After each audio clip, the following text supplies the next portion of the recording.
Presented by Honda at the Model Clearout event. It's the best time to team up with a Honda you'll love.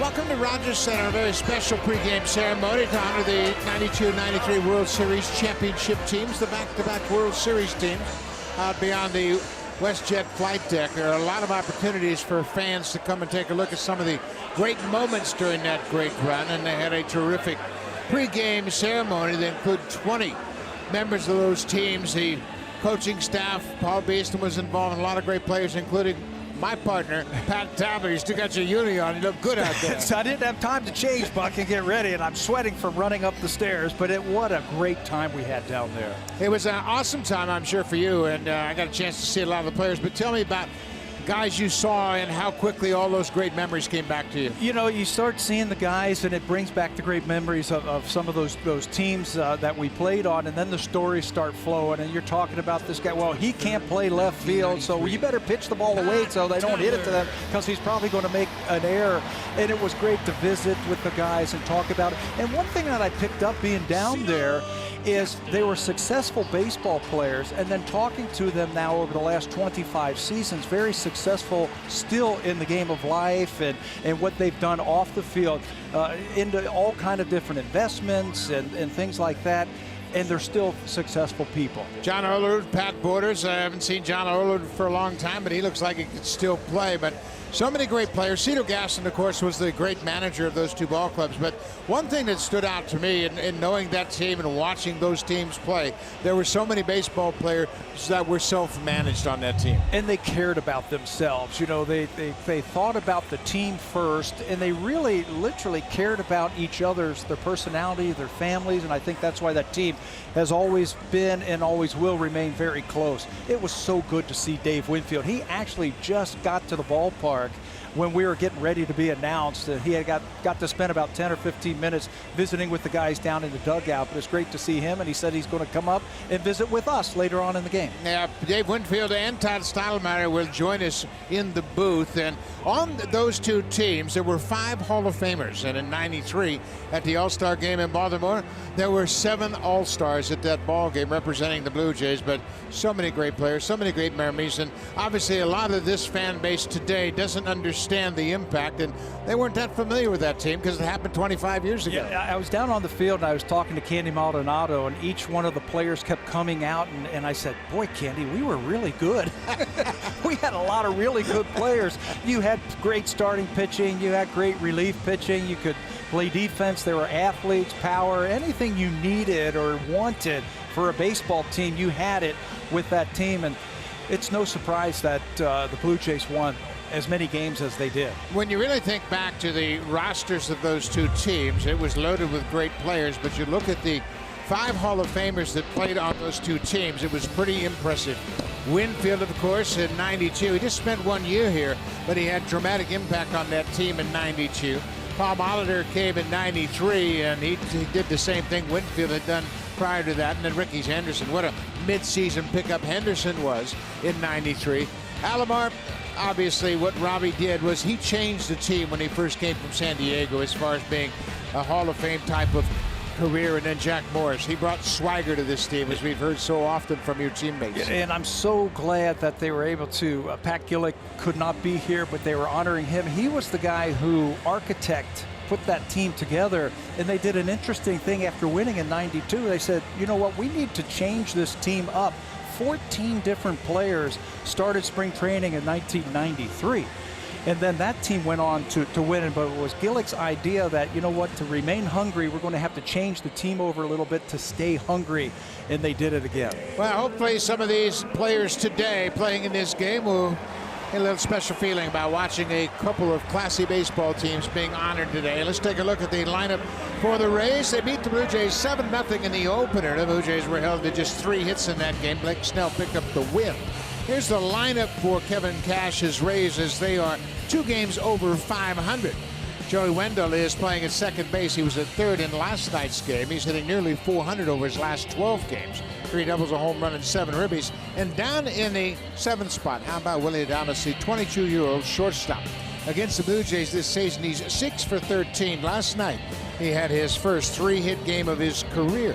Adames is a good-looking young player, and today they'll get a look at Sam Gaviglio. 18th start of the season for Gaviglio, and in his last start against Seattle, he pitched well enough to win. He pitched into the 6th inning. He only gave up 3 earned runs, had a very good fastball and good fastball command.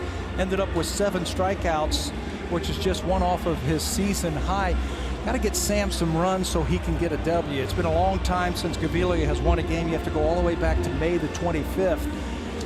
For Gaviglio to get into that win column. The ERA just a little bit over 5, and this is a good team for him to do that. He threw 3 1/3 innings against them the last time he faced them, took the loss back in June.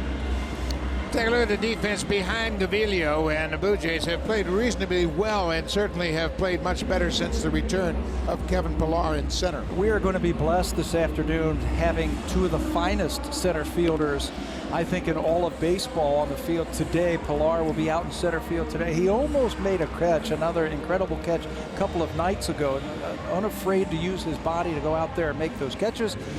Pillar was out here earlier today talking to a pretty good center fielder in Devon White. We'll talk about that as the show goes along. Comparing notes, I'm sure, on defense in center. What a beautiful afternoon it is here in Toronto. The roof is wide open. Blue Jays trying to bounce back from being shut out in that game last night. Mallex Smith, boy, he's been a spark for this team. He's reached base 13 times in his last 22 plate appearances against the Blue Jays. First pitch is in there for a strike, and we are underway. Smith came up with a big hit in yesterday's game, a triple to the alley in left center field. Outfielders are playing just a little bit deeper now against Smith. Fouls that one back. It's quickly 0-2. Gaviglio got off to a great start in his last outing against the Mariners. That was last Sunday in Seattle. Started the first 5 he faced before he gave up a double to Ryan Healy, but then struck out Chris Herman to get out of the second. Breaking ball in the air over near the seats. Solarte giving chase, but it'll drop on the warning track and bounce into the seats. Let's take a look at the scatter report for Sam Gaviglio while we have a second. I think the fastball command is going to be very important. He had a good 2-seamer working against Seattle, picking up a lot of those strikeouts. He'll throw the fastball nearly 60% of the time.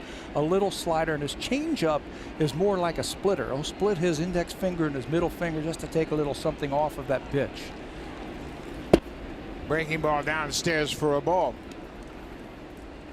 Gaviglio making his second start of the season against Tampa Bay. He took a loss back in June.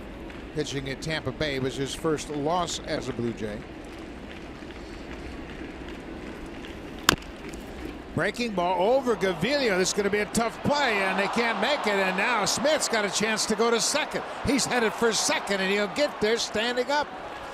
We have seen this more often than not, where the second baseman and shortstop, they just don't communicate. One of them had to take charge of that, and more often than not, it should be the shortstop who calls for it and cuts in front of Devin Travis. But they didn't collide, but the ball went into center field. That's the lack of communication. The only guy, I think, who had a chance of making the play was Diaz, the shortstop. His momentum was going to take him over to first base. He gave up on it. Looks like he's calling for it, but then he pulls up for some reason, and once it gets by those two guys, the great speed of Smith will get him in the scoring position. It is a leadoff double for Mallex Smith, maybe the shortest double of his career. There's a first pitch strike to Matt Duffy. Duffy did not play in the game last night. Having a good year offensively. He's a good hitter. He hits the ball from foul line to foul line, batting .304 for the season. Yeah, not a lot of power, but he makes a lot of contact. Can hit the ball wherever it's pitched, and he's had a good couple of games against the Blue Jays this year. He's 2 for 3 against Sam Gaviglio. He had a walk-off hit against the Blue Jays when they were down in Tampa the last time we saw this team. A couple of years with the Giants. 18th round pick of San Francisco in 2012. Ground ball. Smith is headed toward third. He'll get there as Diaz goes across the diamond, one away. We have seen the Rays over the last couple of times we've faced him, handle the bat very well. They move the runners along. They don't have a lot of power. Kevin Cash, he's going down the other end of the dugout to acknowledge Matt Duffy's good at bat. That's it. That's what you got to do. Chad Mottola, the hitting coach, told me that earlier this year. He said, last year we struck out way too much, this team. He says, we are going to battle you and put the ball in play, move runners. He says, we have to. Because we don't have a lot of power and make up for those mistakes with power, we're going to have to play the game the right way. This is Joey Wendell. He is back at second base. He played third base in last night's game. He had a very productive game last night. He was hitting second in the order.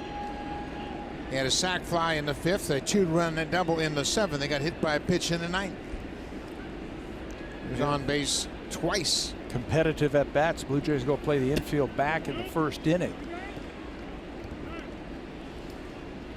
There's a great point you made about putting the ball in play, and Chad Mottola is encouraging his hitters to do that. And who just left town? The Boston Red Sox, and Dave Dombrowski, the GM, told you that he hates strikeouts. Hates strikeouts. He said they're such empty at bats.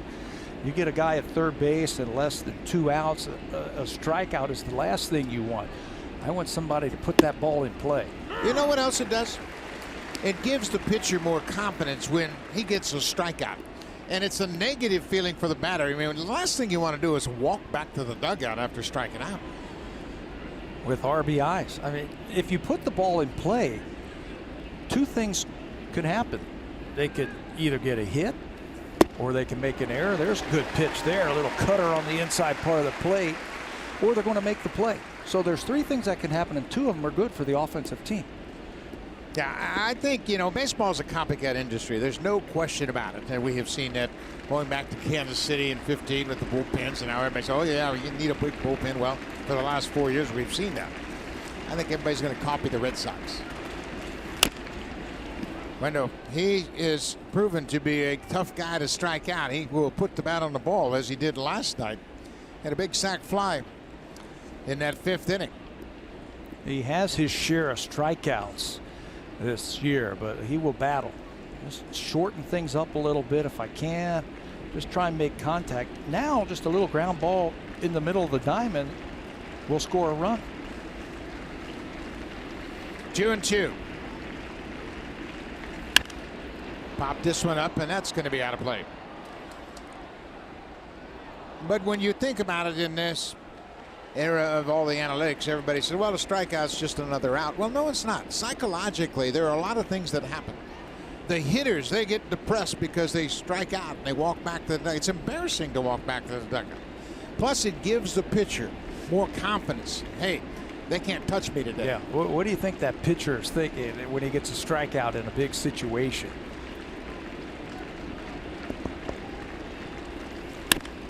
A liner down the right side, and that's a fair ball. That goes into the seats. It'll be out of play as Malik Smith comes in to score the first run of the ball game. Look, I think that's a classic example right there of what we were just talking about, how you have to shorten things up, your swing with 2 strikes, and just try and make contact to pick up a run for your team. Joey Wendell, you might look at his numbers and say, why is he hitting in the third position? There's the split change, but look at the approach. Just put the bat on the ball. Watch how he is fooled by it, but he stays back far enough and he's able to make contact. That's not a full swing. He stayed on and picks up the RBI. It's 1-0 Tampa Bay.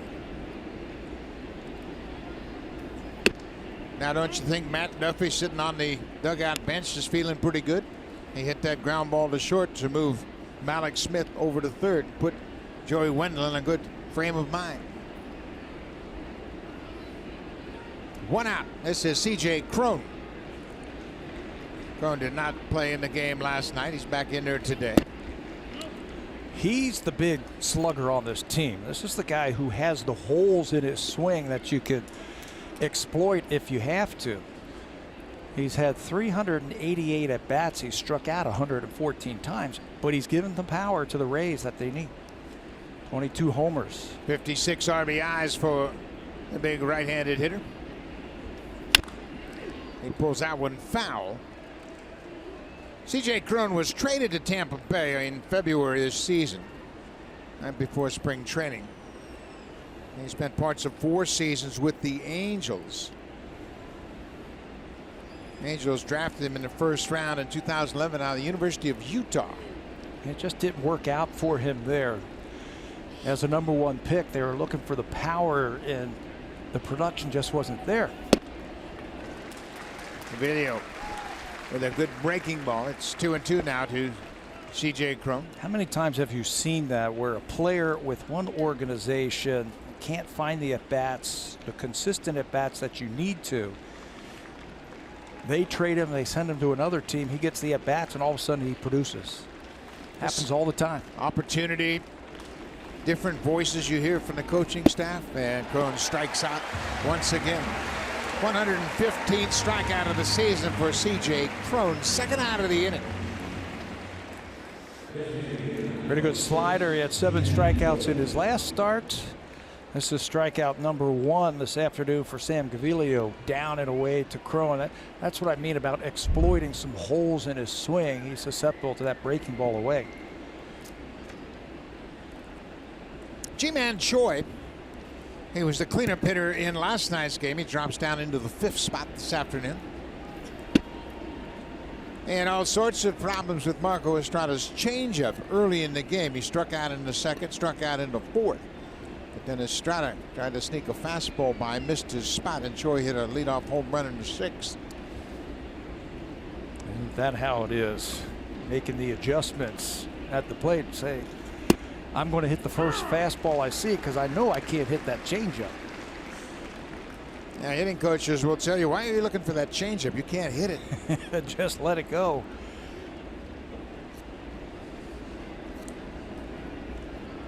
Marco Estrada, he gave up a couple of home runs last night, went 5 1/3, gave up 5 earned runs. There's a drive to right. Grichuk backs up and makes a chest-high catch.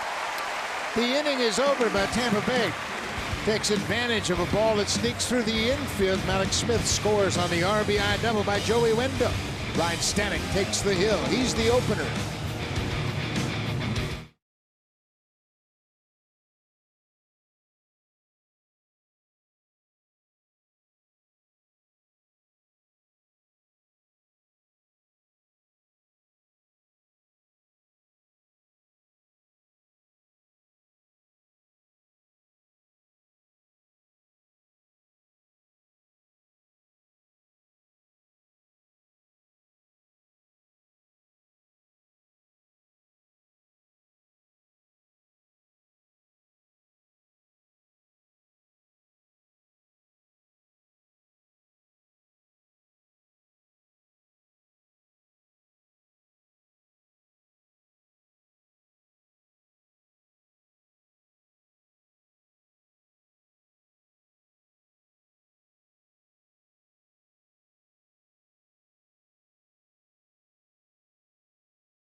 .234, and he was way deep in a hole. He's got 16 home runs this season and hit 19 doubles.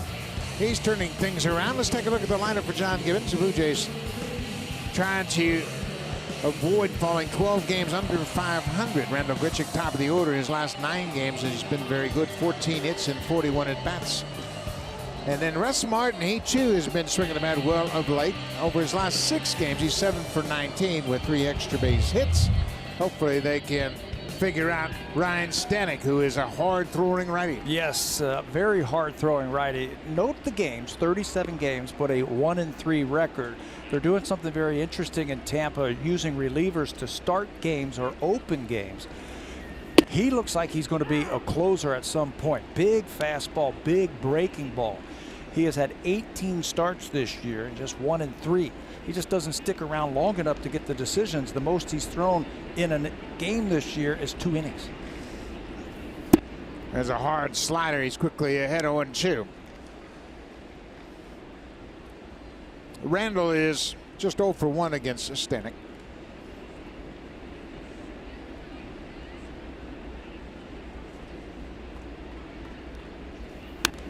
Stanek threw 2 innings against the Blue Jays in his 1 outing.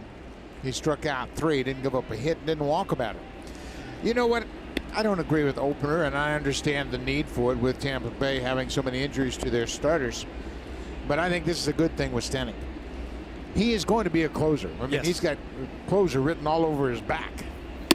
There's a slider for strike 3. Grichuk called out on strikes. But Stanek can get into the flow of things pitching here in the 1st inning without any of the concerns about pitching in the 9th inning. Yeah, and it might be next year, it might be the year after that, that he ends up filling up that 9th inning as the closer. So they start him now. They get the matchups that they want early in the game with this big right-hander. The opener came about because of all the injuries that they had. They were almost forced to do it. Travis goes after the first pitch. It's over near the seats. Cronin will not have a play on it.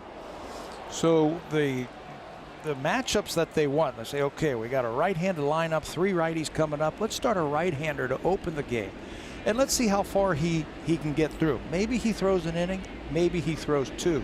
Then you bring the, quote, starter in, or a guy who can give you multiple innings. And the thought behind that whole thing is 3 times through the lineup.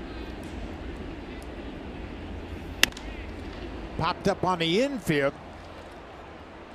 The shortstop, Willie Adames, calls for it and makes the catch 2 away. And what I mean by 3 times through the lineup is if you bring in, you have the opener throw to, like, say, the top part of the lineup, and now you bring your, quote, starter in the multiple inning guy, he's going to face possibly the bottom of the lineup 3 times.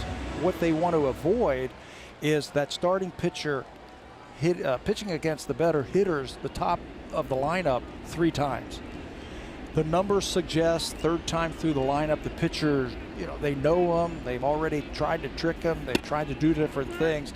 And the numbers suggest that 3rd time through the lineup, the hitters catch up to the pitcher. So why not let the guy who's going to give you multiple innings face the bottom of the lineup 3 times instead of the top?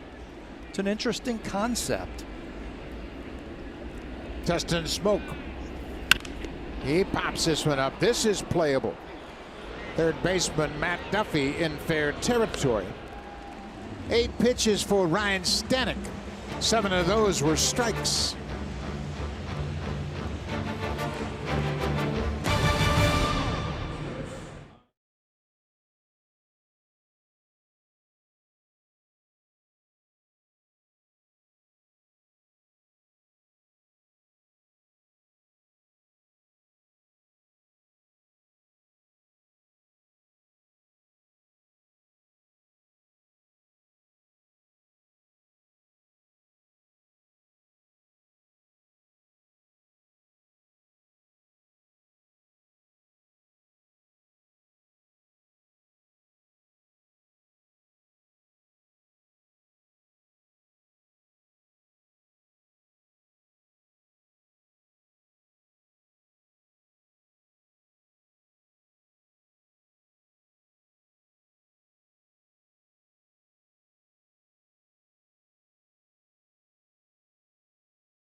MVP Pat Borders ended his playing career after 1,099 games over 17 major league seasons. He took almost a decade away from the game. That is until he decided to manage the Philadelphia Phillies single-A affiliate Williamsport Crosscutters. He told me that he wanted to stay away from baseball to spend more time, more quality time with his wife and 9 children. The thinking behind getting back to the game, Borders telling me he's in his early 50s. He wanted to give managing a shot before he got too old. Borders has only been back to Toronto once since his playing days. He cannot believe how much the city skyline has changed from when he was here playing. Borders, by the way, is one of only 4 players to win an Olympic gold medal when he played for Team USA in Seoul and a World Series championship. Buck, 9 kids. His wife is the real MVP. Indeed she is. And Pat Borders, what a terrific player. He wasn't much of a prospect as a minor leaguer. He was a 3rd baseman. And they told him, you know what, I don't know if you're going to make this as a third baseman. He said, how about if I'm a catcher? Kiermaier lines it into center field. He's got a leadoff single, and they bobble out in center, and Kiermaier's going to slide in safely. Well, this is another thing that we have seen with Tampa Bay. They run out of the box aggressively. They run the bases with their heads up, and if you make a bobble, they will take advantage of it. Especially Kevin Kiermaier. He plays the game the right way. First the line drive. Now he's not settling for anything. The ball is bobbled just momentarily by Pilar. Takes a crazy hop, and here comes Kevin Kiermaier, hard charging into second base. He's got great speed, but watch how he comes around, notices the boot, and then straight line right to second base. So it's a base hit for Kiermaier, an air charge to Pilar, his 6th air of the season. Willie Adames.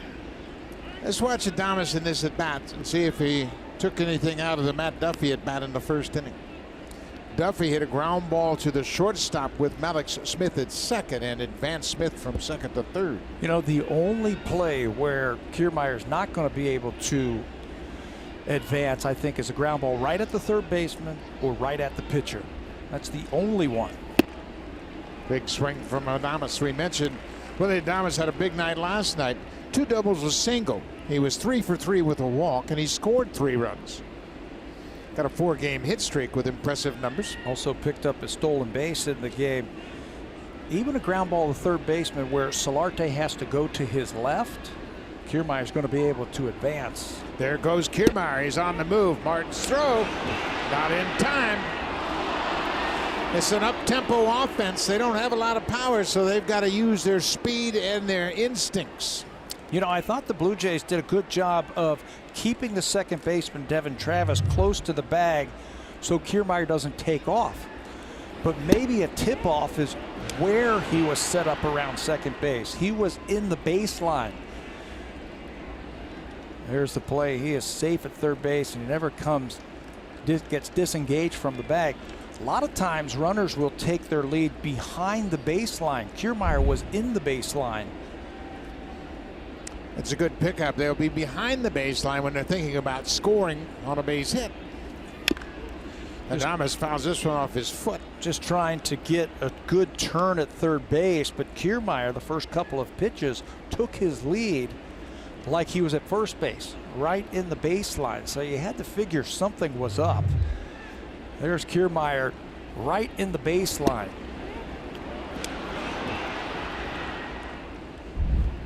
Would have been a great time to put the pickoff play on. 2-2 now. Nobody out, man at third. The infield is back. Now it's a full count. The Rays have a 1-0 lead. Brandon Lau is playing in left field. He's on deck.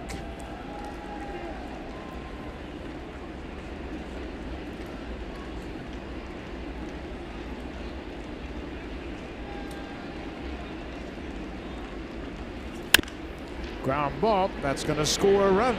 Kiermaier comes in, and Adames picks up an RBI with a ground out. 2-0 Tampa Bay. Blue Jays have to play the infield back. And once they did, all you have to do as a hitter is try and keep it in the middle of the diamond. That's an easy RBI for Adames, his 15th. Speed. Tough to defend speed. Another good at bat. Kevin Cash with Kiermaier. So this is Brandon Lau, and there goes the skipper to acknowledge a good at bat by Adames. Put the bat on the ball, pick up an RBI, and a lot of good things happen when you make contact.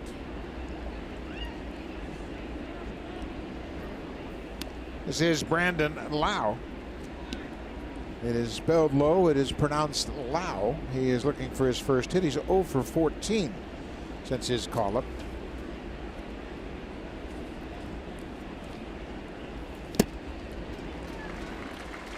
Two balls and a strike to the left fielder.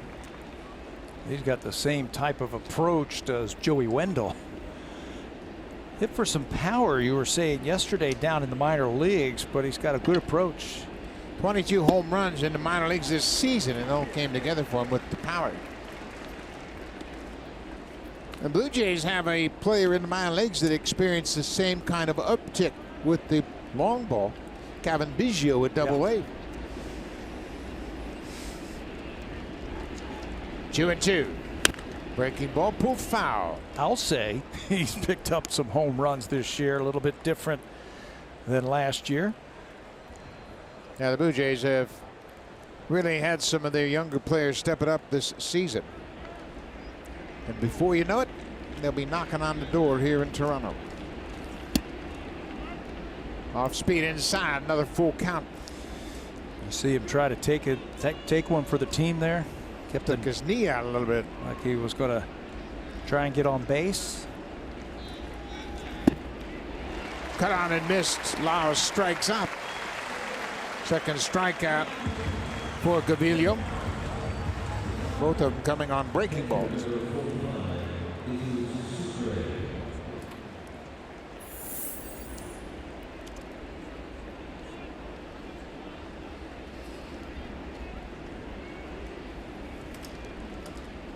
Two outs now. Jesus Sucre, the catcher, getting a start here this afternoon. Takes the first pitch strike. Sucre hasn't hit a home run this season. Hit his first big league home run back in 2015 against Drew Hutchison. Blue Jays started at the time. Travis going out into the outfield. He makes the catch. The Tampa Bay scores their second run. Take advantage of an error by the center fielder Kevin Pillar. They take an early 2-0 lead.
Party on Friday, August 24th. 2 events, 1 night. Join us pregame for a live performance from The Trues. The patio opens at 4:30, weather permitting. For your tickets, visit BlueJays.com. Buck. Thank you, Hazel. Next Friday, and you get a chance to see it. There's the Terminator, Big Tom Hinkie, and right behind him, Pat Borders, the catcher of that great team. Boy, Hinkie, Ord, and Tillman, what a combination of great arms coming out of that bullpen to shut you down late.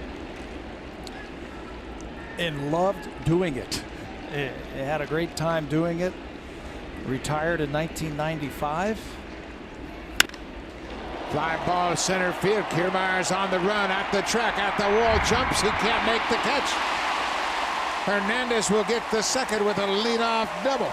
Kiermaier looked like he just missed it. Kind of a surprise when either Pillar or Kiermaier don't catch those balls that stay in the ballpark. I think he needed one more step and he would have come up with it. He is shading Hernandez that way and he gets a great jump, but the ball's hit so hard and gets out there so quickly he has to take off a little bit early, and he just missed it. One of the best center fielders in baseball, just off of his glove, backed up by Smith. So the Blue Jays have their lead runner on. Leadoff man reaches here in the second. Let's see if they can cash this in. Kendrys Morales, the batter.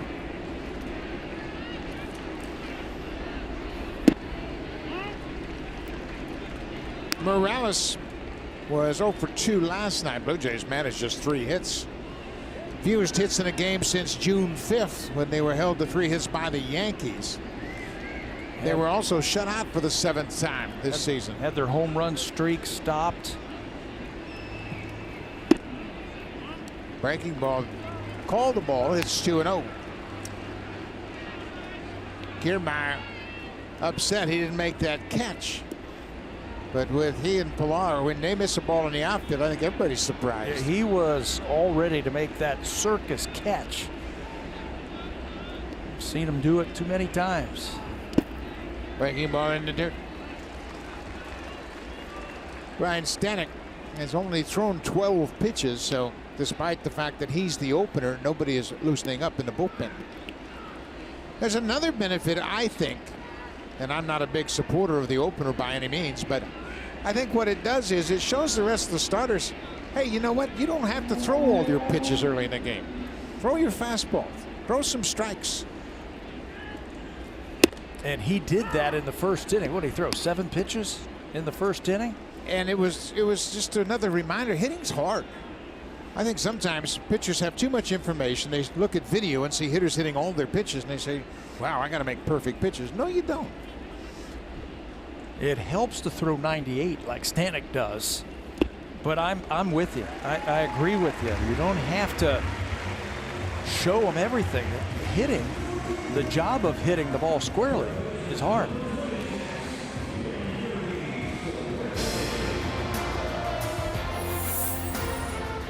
The 2018 Honda CR-V, where style and versatility come together. Another beautiful Saturday. Just a couple of blocks away from the harbor side and everything going on down near Lake Ontario. 26 degrees at the start of this ball game. Blue Jays have the first 2 aboard here in the second. Tampa Bay with a 2-0 lead. Yanirvis Solarte.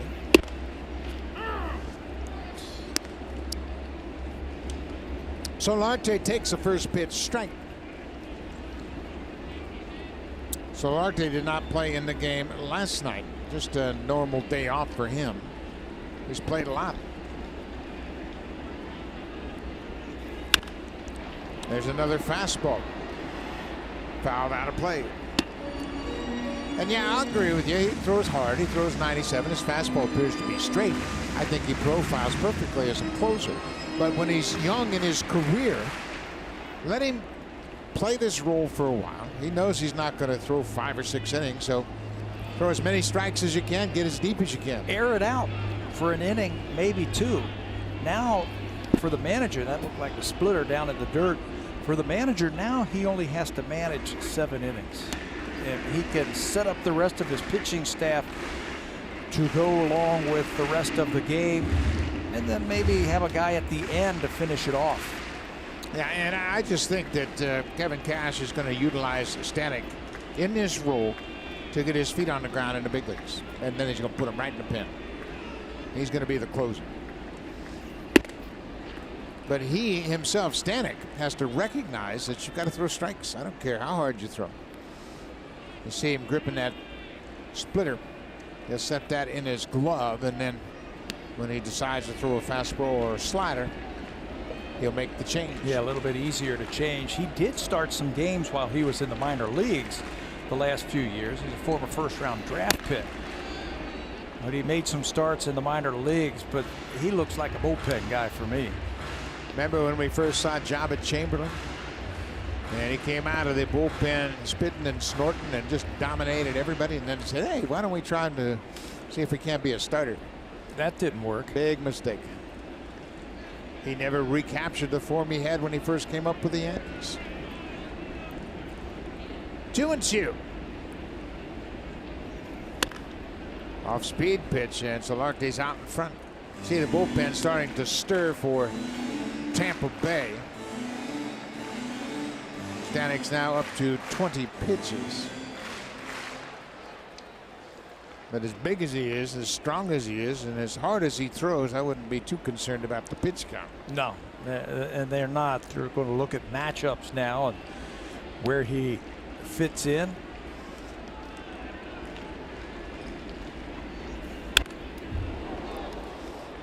His last time out through 2 innings versus Baltimore, threw 36 pitches. Diego Castillo will be the first up for Tampa Bay.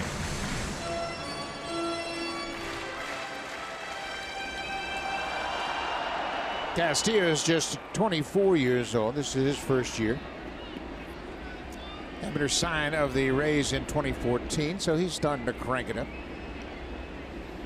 It's been a good at-bat for Solarte. You've seen everything that Stanek has to offer. Now cash him in. Sucre upset he couldn't hold on to that foul tip. Solarte looked like he may have hurt himself on that wild swing. Looked like it might have been his hip or something. Yeah, he pointed at his hip. He felt something on his right side. Louis Rivera's going to talk to him. He goes down right there. You can see him go right to his side. I don't know if that's the oblique or his hip. Fastball's foul tipped and then dropped. Yeah, he felt something. Yeah. That's on more, looks more like on his side, and I think he's done. He's going to leave the game. Obviously, we have seen over the course of baseball the last few years how significant those types of injuries are. We don't know if it's an oblique, intercostal, rib cage, no telling what. But Nikki Huffman, the head trainer, she didn't hesitate. When Solarte identified what the issue was, they took him right out of the game. We saw Steve Pearce earlier this year. Remember, Buck, in Cleveland? He had that side problem, the hip problem, oblique problem, whatever it was, tried to make a swing and struck out, and he was gone for about 6 weeks. Yeah, it's a significant injury, and obviously you want to catch it as quickly as you can. So Richard Urania, who started at third base last night for the first time in his career, and Richard went 1 for 3 with a single. So he will inherit this at bat with a 2-2 count. This is one of the oddities of baseball scoring. Yeah. If Urania comes up and strikes out, it'll go on Solarte's record. But if he walks, it'll go on Urania's record. he's in a no-lose situation, right? Yeah, you know what? If you were battling a guy for a position, you could go up and strike out right now and say that's on you. Yeah, yeah. You didn't hit 300. What if you came 1 at bat short, huh, of hitting 300? So there are no outs. Teoscar Hernandez, he hit a double to the wall in right, then Kendrys Morales walked. Now Urania will pinch hit for Solarte, who left with an apparent injury. 2-2 pitch. He fouls it back. Sometimes these are the best at bats, aren't they? No time to think. No time. Just get up there and just see the ball and react. He's taken batting practice, I'm sure, today. Neither team hit on the field, but I'm sure he went down in the cage and got his swings, and he might have, even when Solarte went down, ran up behind the dugout and got a couple of swings in to get loose. But just come up there, just see the ball and hit it.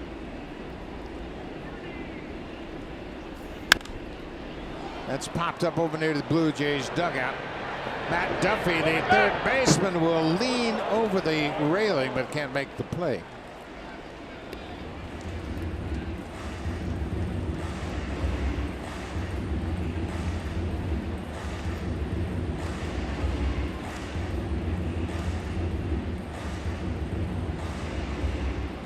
We're in the bottom of the second. Got a little bit of a delay starting this game as there was a terrific pregame ceremony to honor the 25th anniversary of the 92-93 back-to-back World Series teams. There's that splitter for a strikeout. So Urania strikes out. That'll go on the record for Solarte as his strikeout. He added that splitter before last season, and it looks like a fastball and then drops off of the table for the strikeout. The Super Slow-Mo is brought to you by the Samsung S9 and S9 Plus. The camera reimagined, available now. So Stanek strikes out the pinch hitter Urania, and Kevin Cash is going to make a pitching change. 2 on, 1 out. Diego Castillo will come into the ball game to face Russell Martin in this 2-0 ball game.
During the World Series championship years, he told me he was with his father in their apartment when Joe Carter hit that famous walk-off home run in '93. Martin doesn't remember much of the series, but he vividly remembers Carter just jumping up and down, rounding the bases. I asked him what feelings that game really conjured up, and he said he remembers how the entire series uplifted the city, the entire country. Martin told me his favorite Blue Jays were Roberto Alomar and Devon White. It's kind of cool, he tells me, to see them now working within the organization. White is the hitting coach for the Buffalo Bisons, and Hall of Famer Alomar is a special assistant to the organization. Buck. Thank you very much. And of course, those two teams created so many great moments for Blue Jay fans from coast to coast. And it was a great time in the baseball annals of this great city. Diego Castillo would take over his 27th appearance, and he picks things up with 2 on and 1 out here in the second. Got to get somebody in there with good command, and he has that. He also has a big arm. This is a team whose bullpen is full of hard throwers. Castillo, just recalled from AAA Durham on June the 5th, he had 32 strikeouts and 4 saves in AAA in 26 of the 3rd innings. Big time fastball. Misses with the first pitch to Russell Martin. Martin over his last 6 games, 7 for 19 with 3 extra base hits. He also continues to rack up the base on balls. That's why they wanted to bring somebody in who's got good command. He'll get his share of ground balls when he is on. Got a pretty decent slider that he'll get a lot of ground balls with, and I think that's what Kevin Cash was looking at.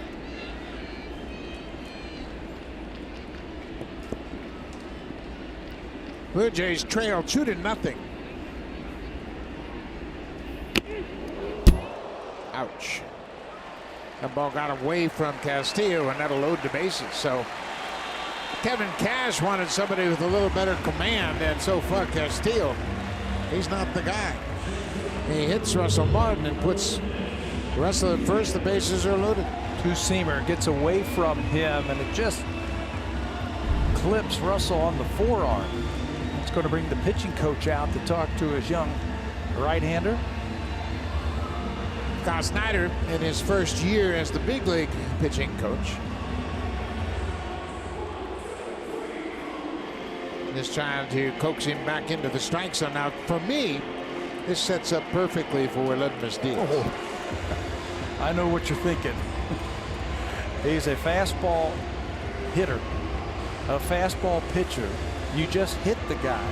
Your pitching coach comes out to talk to you and say, hey, jump ahead here with a good pitch. That, you're right, plays right into Diaz's hand. Hernandez at third, Morales at second, and Russell Martin hit by a pitch. He's at first.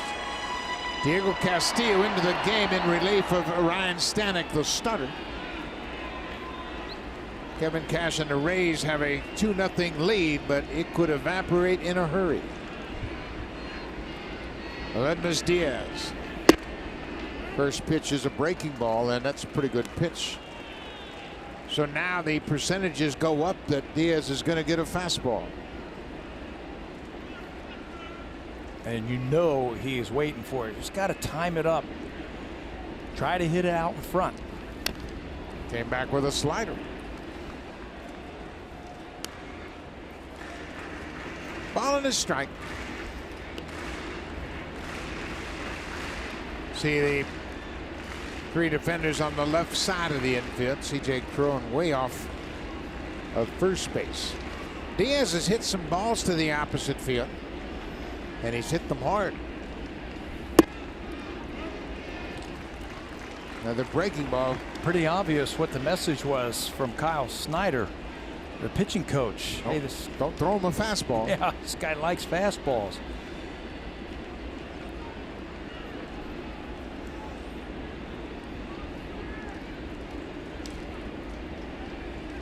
Two and one. Another slider. Now it's 3-1.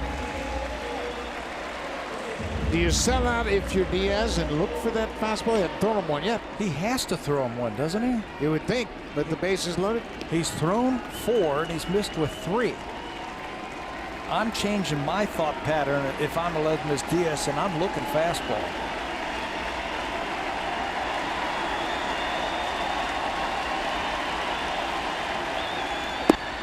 Throw him another slider.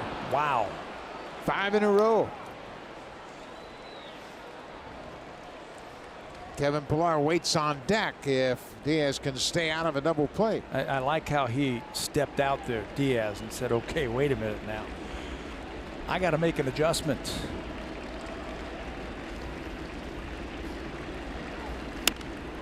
Popped up behind home, Sucre. He's got room. The catcher is there, and Castillo threw Diaz 6 straight breaking balls and gets him to pop out. Aledmys really upset with himself that he swung at that pitch. 6 straight breaking balls. Well, the book is out for sure. Diaz is a terrific fastball hitter. Castillo never gave in and threw him a fastball. So now there are 2 outs and the bases remain loaded. Kevin Pillar, the number 9 hitter. The first 2 reach base in this inning, and then after a strikeout, Russell Martin was hit by a pitch. 97 for strike 1. Now you would think Castillo really has the upper hand on Pillar. He's thinking, well, he threw him all sliders. Now he starts me out with a fastball. What's he going to throw me? If he was paying attention over there. Bouncing ball up the middle. Wendell from second throws him out, and the Blue Jays waste a golden opportunity in the bottom of the second. Bases loaded, 1 out, and they strand all 3.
at a lower price. For $49.99, watch every out-of-market regular season game, plus get a free subscription to MLB At Premium. Blackout and other restrictions apply. Visit MLB.tv to take advantage of this very special offer. Thank you very much, Hazel. A beautiful day for baseball. A lot of fans got to see the pregame celebration of the back-to-back World Series champs. Richard Urania came on as a pinch hitter and inherited a 2-2 count, struck out for Solarte. He is now at third base. He played third base last night, started at third base, played the whole game. His first game at third base in the big leagues.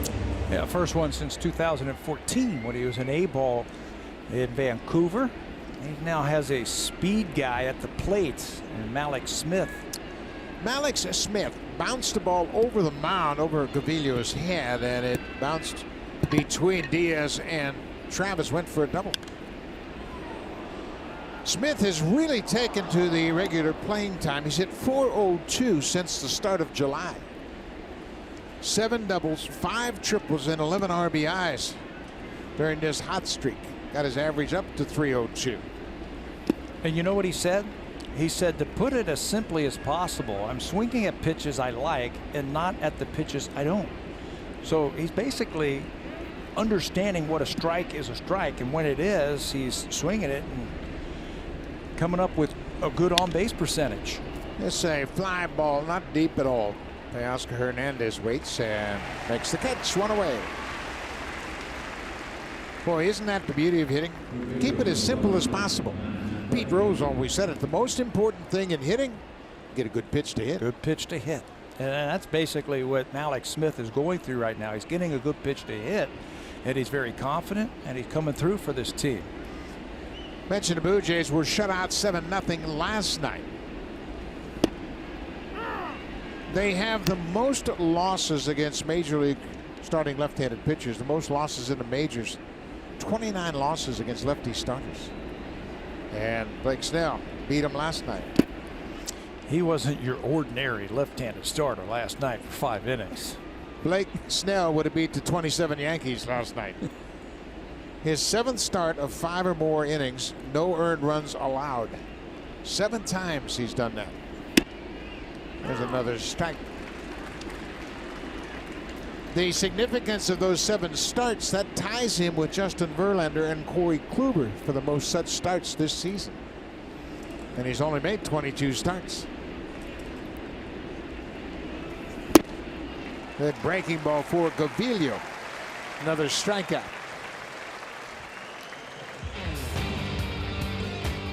Hurry in to earn 3 times the Aeroplan miles on everything in store and online from August 8th to 11th.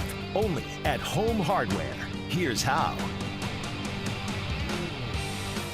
To give you an idea how good Blake Snell has been this year, he allowed 2 runs or less in 18 of his 22 starts this season. That also ties him with Justin Verlander for the most such starts in the American League, and he only trails Chris Sale in ERA. So is it time to start putting his name in that category? Absolutely. It's Cy Young conversation.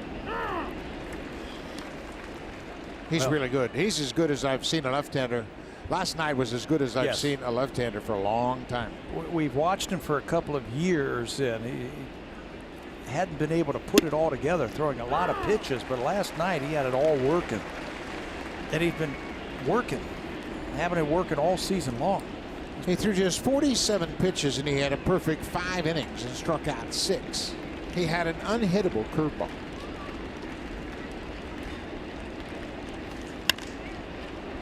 Joey Wendell pops it down the left side, and that's going to be out of play.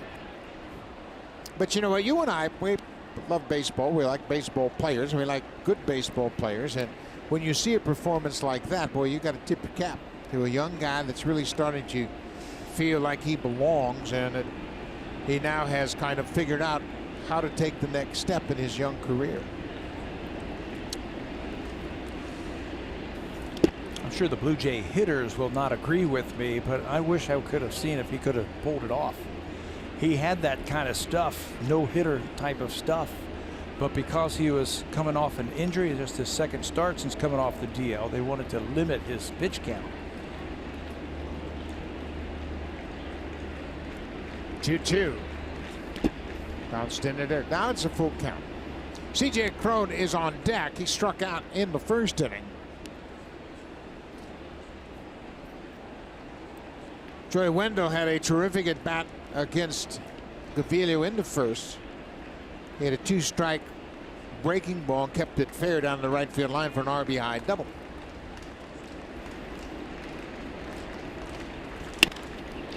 And here he takes a pitch up and slaps it into left field.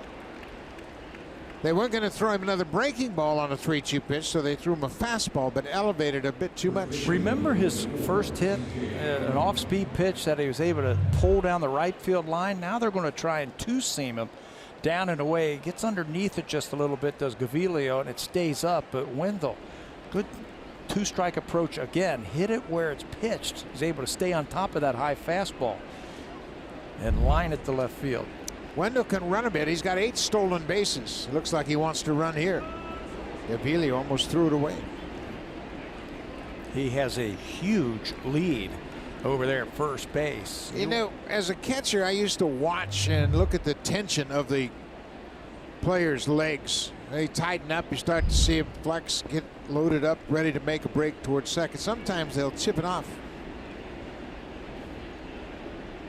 Not running here. And you say, well, why would they run with the power hitter at the plate? Well, I think Tampa Bay is going to do a lot of unorthodox things. They have to. Again, they don't have a lot of power, but they have a lot of team speed. He looks like he's leaning. He faked the break, and Cron took it all the way. That might have got into Cron's field of vision there. It looked like he's a little frustrated that the base runner Wendell faked a break. Sometimes a hitter will see that break and thinks that he's going to steal a base, so he'll take a pitch. Took it all the way.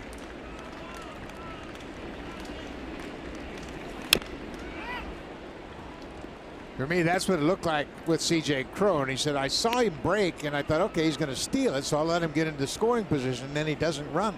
And he takes a strike, so now he's in a hole. You can't turn it on and turn it off. I mean, he was ready to hit, and then he shut it down when he saw him break. I've only seen one guy do that. That was Bo Jackson. He actually called time when the pitch was getting ready to throw, and the umpire didn't give it to him. Hit a home run. Yep, I remember that.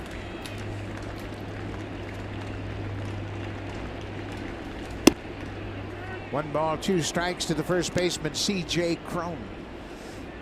Struck out on a breaking ball last time up, his first time up. They might throw one here in a good time for that base runner to try and steal.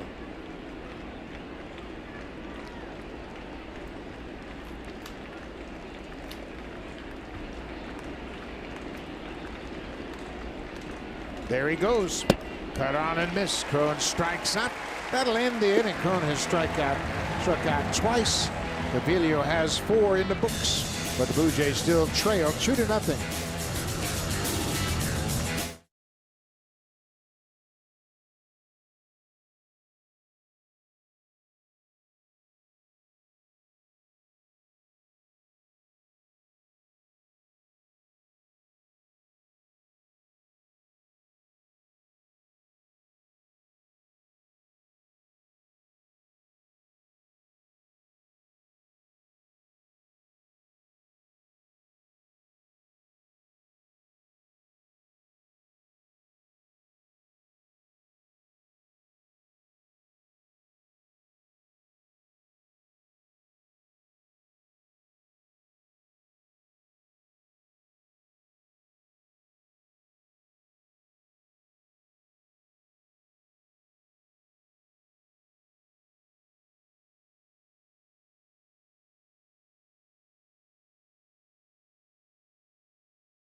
World's biggest stars as they compete for the prestigious Premier League title. The Premier League, right here on Sportsnet and Sportsnet World. Thank you very much, Hazel. The Premier League getting underway, and we've got it all for you right here on Sportsnet.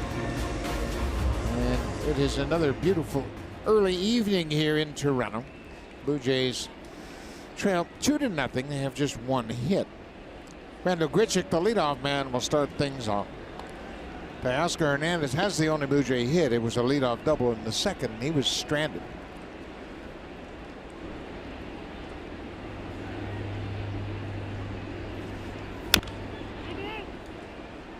Pretty good hard sinker right there, isn't it? 95 miles an hour. Good late movement on it. Kind of slings it up there, too. It's an unusual arm action, but it's got terrific movement. We have talked about this in the past about hitters making adjustment from pitcher to pitcher, at bat to at bat. There's a slider off the plate. When you have a pitcher that throws a sinker like that, you would see batters move up in the plate to try and catch it before it dips too far. Tough to do that against Castillo, who throws 95. Yeah, when we used to face guys like Randy Jones and Tommy John, they'd turn that ball over. You just get them in front of the box and try to hit it before it sank. But they didn't throw 95. No, they would throw it 86, 87. Yeah, big difference. And it's a different kind of sinker, too. I mean, these are late diving balls, and Tommy John threw more of a ball kind of turned over, and yeah, it was going to be a sinker, and it was going to move a lot. But it didn't have that explosive break that we see nowadays. Hard slider in the dirt. Grichuk swings through it. There's the throw to first to complete the strikeout.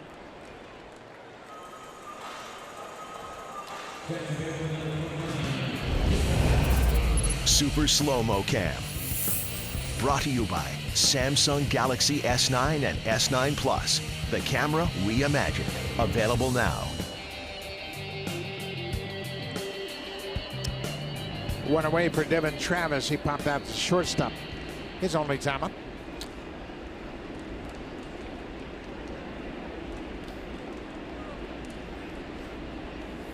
You know, Buck, that's why I don't like to compare eras of baseball, because the game today is different than it was 20, 25, 30 years ago. Totally different. The teams are constructed different. The players are different types.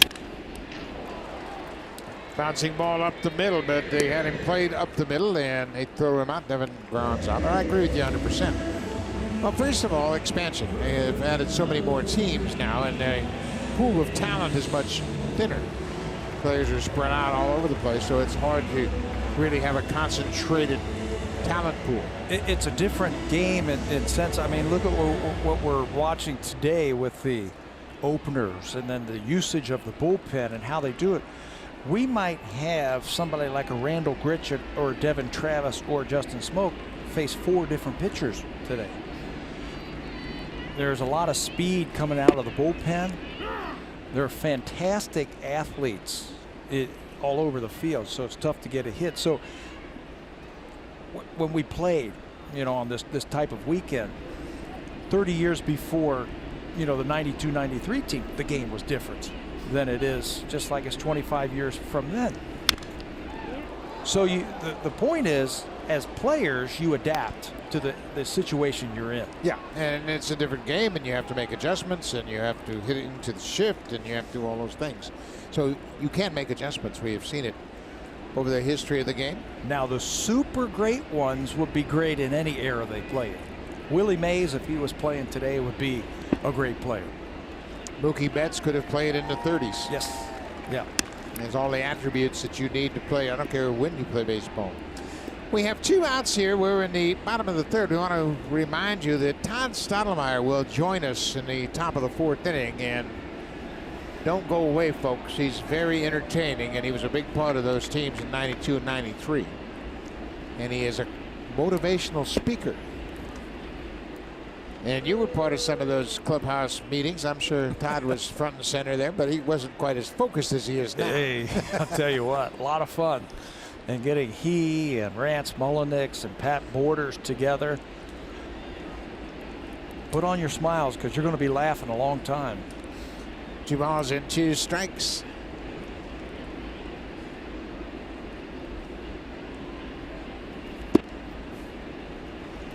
Evidently, there was a small get-together last night, and Todd Stottlemyre was holding court, and Tom Henke told me that Rance Mullenix couldn't even get a word in. Now that's something. That's impossible. There's no way that happened. Full count to Justin Smoke. Teoscar Hernandez is on deck if Smoke can keep the inning going. And he will with another walk, a breaking ball. Again, this is why the game is different. It's 2-0. I know Smoke's a home run hitter, but you walk him, and now you got a home run hitter at the plate who represents the tying run. Challenge Smoke to hit it. It's the 3rd inning. Yeah. He was ahead 1-2, and he just couldn't put him away. Justin Smoke is not going to swing at that breaking ball in the dirt. Not at all. Plus, if he hits a home run, I don't care if he hits it 500 feet. It's only going to count 1. Now, if Teoscar hits one, it's a tie game. Pitch to the scoreboard. Teoscar hit one top of the fence in deep right center his first time up. That was off Orion Stanek. Turn that fastball around, and when he stays on top of that fastball away, he's got outstanding power to right and right center field. That's where he needs to stay, right between those auxiliary scoreboards in left center and right center. That's his strength. 2 tough pitches down and away.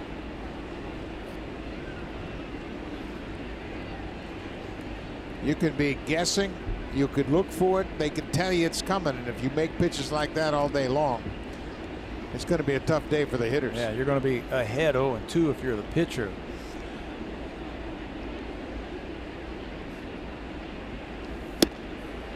Comes back with another good fastball. 3-pitch strikeout that ends the game, ends the inning. We'll go to the 4th. Todd Stottlemyre, one of the big pitchers on that 92-93 World Series team, will join us in the booth when we come back.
We have celebrated the back-to-back World Series teams all afternoon, and we are pleased to be joined now by one of the big pitchers of that team, Todd Stottlemyre. You must be having a blast today.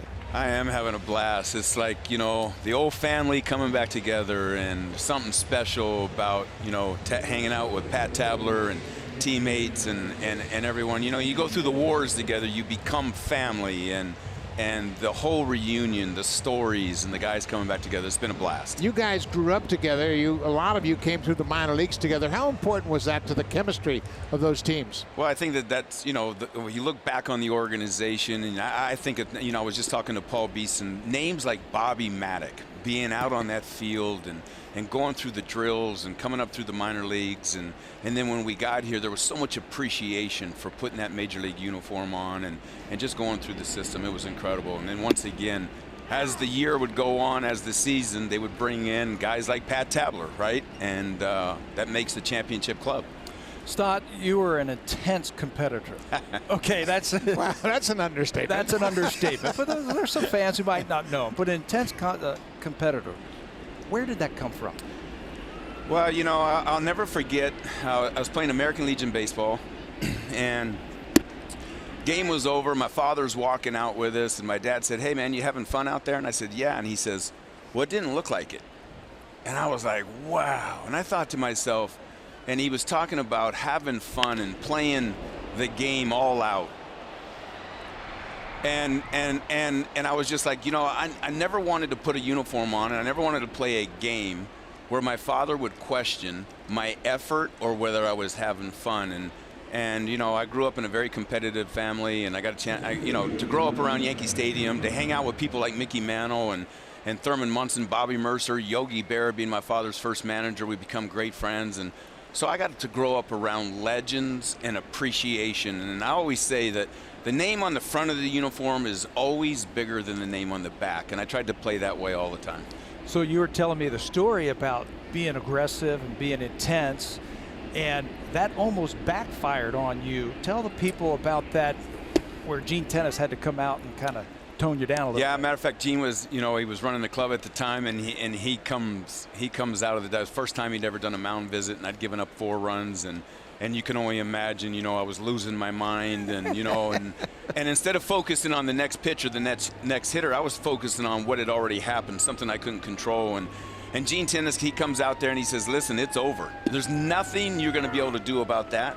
But look, we got a great club. We're going to score a lot of runs. And from this pitch forward, let's just focus from this pitch forward." And it became a pitch by pitch deal. And I tell you, it was a big part of my mindset, and how I carried my career from that point forward was pitch by pitch. What's already happened, we can't control. But hey, look, when I went out there, it was win. It wasn't necessarily pitch good, do well. It was find a way to win a game. So how'd you do that day?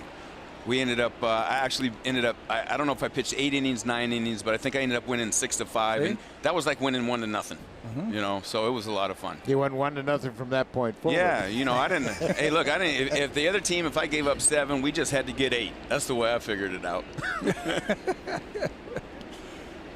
A lot of fans don't know the fact that your dad pitched for the great Yankee teams for so many years, and he was a great pitcher. I had a chance to hit against him when I was a kid, but he was a great pitcher. And all those guys, they grew up together as well, and they were best friends, and they were best buddies. And we talk about those great Yankee teams, but that is so important. And you live that as a player with this team. And when you had Borders behind the plate, you guys grew up together in the minor league system. How important was he to this ball club? Oh, he was huge. I mean, you look back on that, not just the '92 World Series. It's easy to say because he was the most valuable player, but you know, I mean, he was the horse behind the plate. And you know, look, we were roommates. You know, so funny is my first day of spring training with the Blue Jays, I was throwing batting practice to a guy by the name of Pat Borders, and I mean, I was unleashing. I was in midseason form, and I was throwing the ball by him the first day of spring training, and he hated me for that. But we actually we grew very close together through the minor leagues. We became roommates in the major leagues. But, you know, the thing I loved about Pat Borders was he wanted me to do well as bad as I wanted to do well. And he brought that intensity behind the plate. And I'll never forget one time we were in Baltimore. I'm winning 9-0. It's the 9th inning. Got a runner on third base. Here comes Borders. He comes running out there. The guy at third meant nothing in the game. And he says, "Look down there." And I looked over there, and he says, "You see that guy standing on third base?" I said, "Yeah." He goes, "I don't want him to score." That's the catcher, right? So that's what he brought to this club. That is awesome. Fair to say that the guys, they were about winning. When they came to the ballpark that day, they were about winning, but they cared about each other.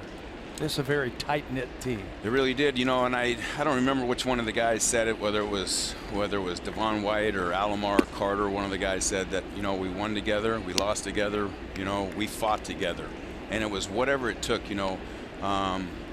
When first pitch, you know, lights went on, it was like this club came together like no other team I've ever played on. And there was, I mean, look, there's when you look at the people that were on those clubs, there were some stars on that club. I kind of looking around going, what in the hell was I doing here, right?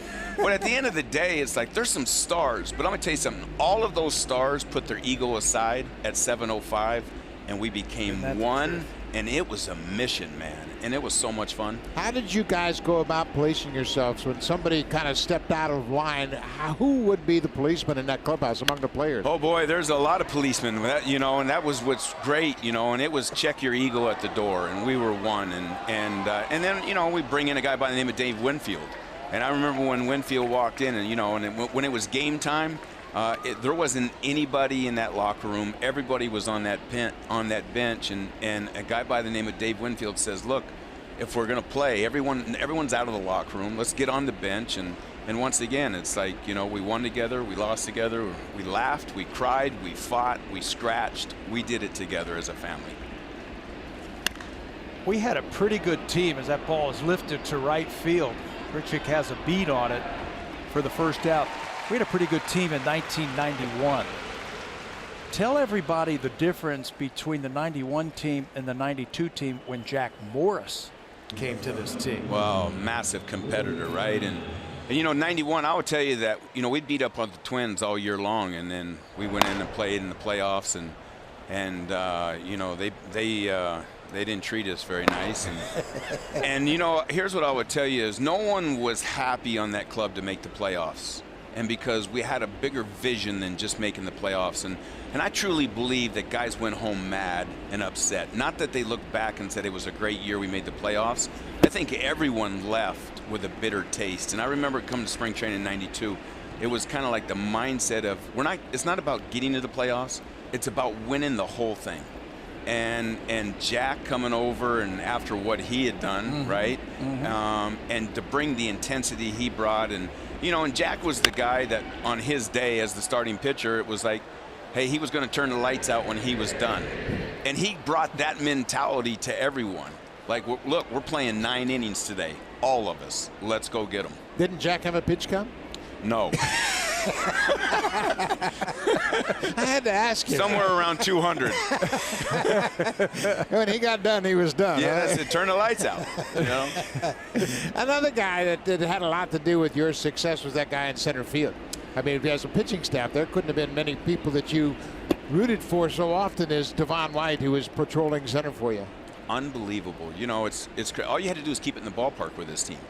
You look as a starting pitcher, you stand, you look behind you, you got guys like Robbie Alomar, Tony Fernandez, you got Devon White out there. I mean, are you kidding me? And look, let's not overlook Candy Maldonado playing left field, and what kind of left field he truly played that year, because he took so many singles away. I mean, it was crazy. So it was guys that would find a way, the extra step, the extra edge. Guys studied the game. They knew where people hit the ball, and they were ready. And Devon's in a league of his own. You could blindfold him, hit a ball in the air, he'd find a way to get underneath it. I mean, he's unbelievable.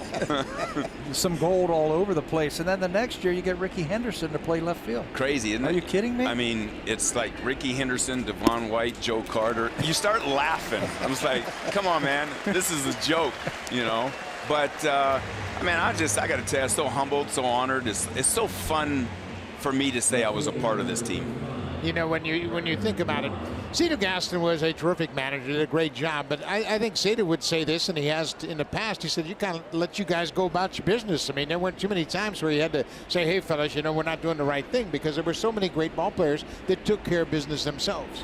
Well, to me, that's what makes Cito so great, is he didn't overmanage. He didn't over-ego the team. And you know what Cito did was he did an incredible job of putting people in the right place to win. And I just think he's so underrated. And I'll never forget 1992. We kind of given up the lead in the East, and it was in August. And Cito didn't have a lot of team meetings, but when he had a team meeting and he had something to say, you could hear a pin drop. And I'll never forget what he said. And I've actually carried that lesson my entire life. And he said, look, guys. He said, with the people in this locker room, you got to do 3 things. You better know yourself and what you're good at. You need to know your teammates' strength and weakness. You need to know the strength and weakness of the competition. And with the talent in this room, if you guys can focus on those 3 things, you're going to be world champions. You going to stay with us another half inning? I'd love to. We'll hang out. We'll be back with Todd Stottlemyre for the next half inning.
Bottom of the fourth, and we are enjoying our visit with Todd Stottlemyre as we're acknowledging 25 years ago the Blue Jays had back-to-back World Series teams. And Todd, we talked about your intensity in the past, and I don't care if you were hitting. You hit left-handed, right? Yes, sir. And you run the bases, and of course, one of our favorite moments in the World Series in Philadelphia in that back-and-forth ball game, that historic game, 29 runs scored, and you were going to make sure you got over to third base on that base hit, huh?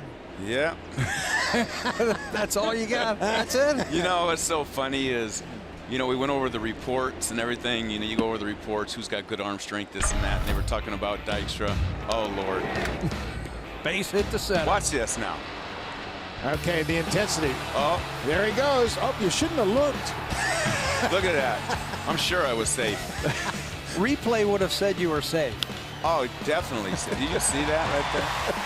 But now you can see you got a little strawberry on your chin, but that didn't knock you out of the game. Nowadays, you might be on a deal with that. Yeah, thing. well, I don't know. But Cito came out there. He goes, "What are you doing?" I said, "I'm not sure yet." Well, you got a World Series at bat, and you Yeah, walked. that's right. What was that like getting it at bat? Because American League, you don't hit. You know what's crazy is that at that time, you know, I hadn't picked up a bat, and I don't know how long. You know, when you talk about foreign. What was really funny is then after I leave the Blue Jays, I ended up going to a National League club, and when I got over there, they asked me, "Hey, can you swing the bat?" I'm like, "Of course I can swing the bat, and I can run the bases." But it was a lot of fun. Look, you know, it's so funny is every time somebody talks about my name, Toronto Blue Jays, it's the '93 slide, right? And I'm like, there's so many more things than that. That's for sure. And I'm okay with it because, look, you can't fix stupid, and that was stupid, right? But at the same time, it was that mentality that we were talking about earlier. Yeah. It was like, just do whatever it takes to win.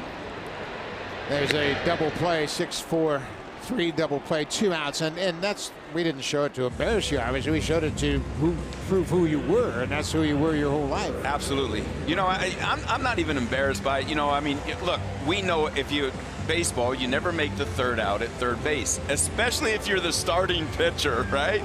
But you know, I don't know. I just remember the report as I was going to second base, and I started to break it down at second base.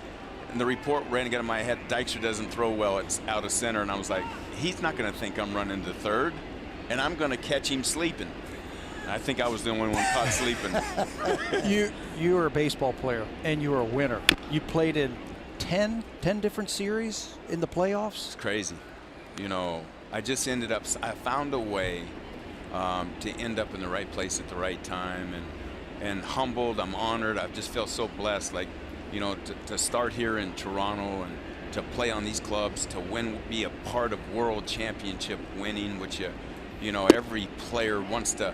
You know, you think about getting to a World Series, but how about winning World Series and winning World Championships? And that's what it's truly all about. You know, and then, you know, after leaving here and going to other clubs, to keep finding my way on playoff teams, and just look back, I still pinch myself today. I'm just so grateful, and I love the game of baseball. And once again, you know, I came into the game and I left the game with the thought that whatever the name of this uniform is, it's always going to be bigger, and the game is going to, you know, as you leave, you're not, you know, that name on the back of the uni isn't that important. And but I really appreciated it. I didn't take one day for granted.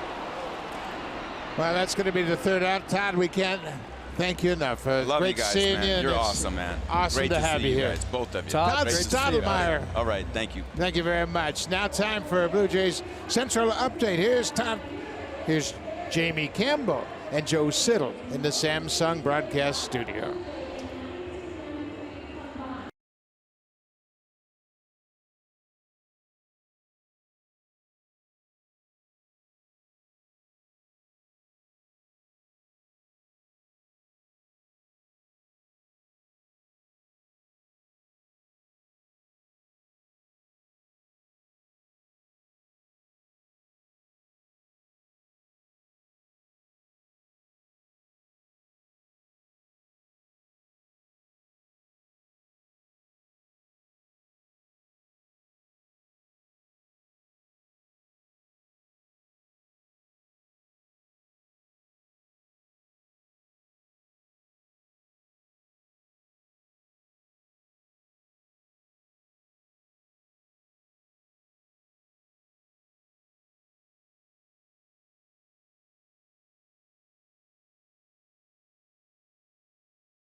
inning. Yanhervis Solarte left the ball game there in the second inning. We are told now he has been diagnosed with a right oblique injury. Again, that's a right oblique injury. The medical staff tell me he will undergo further diagnostic testing. So Solarte out of the ball game, Buck, with a right oblique injury.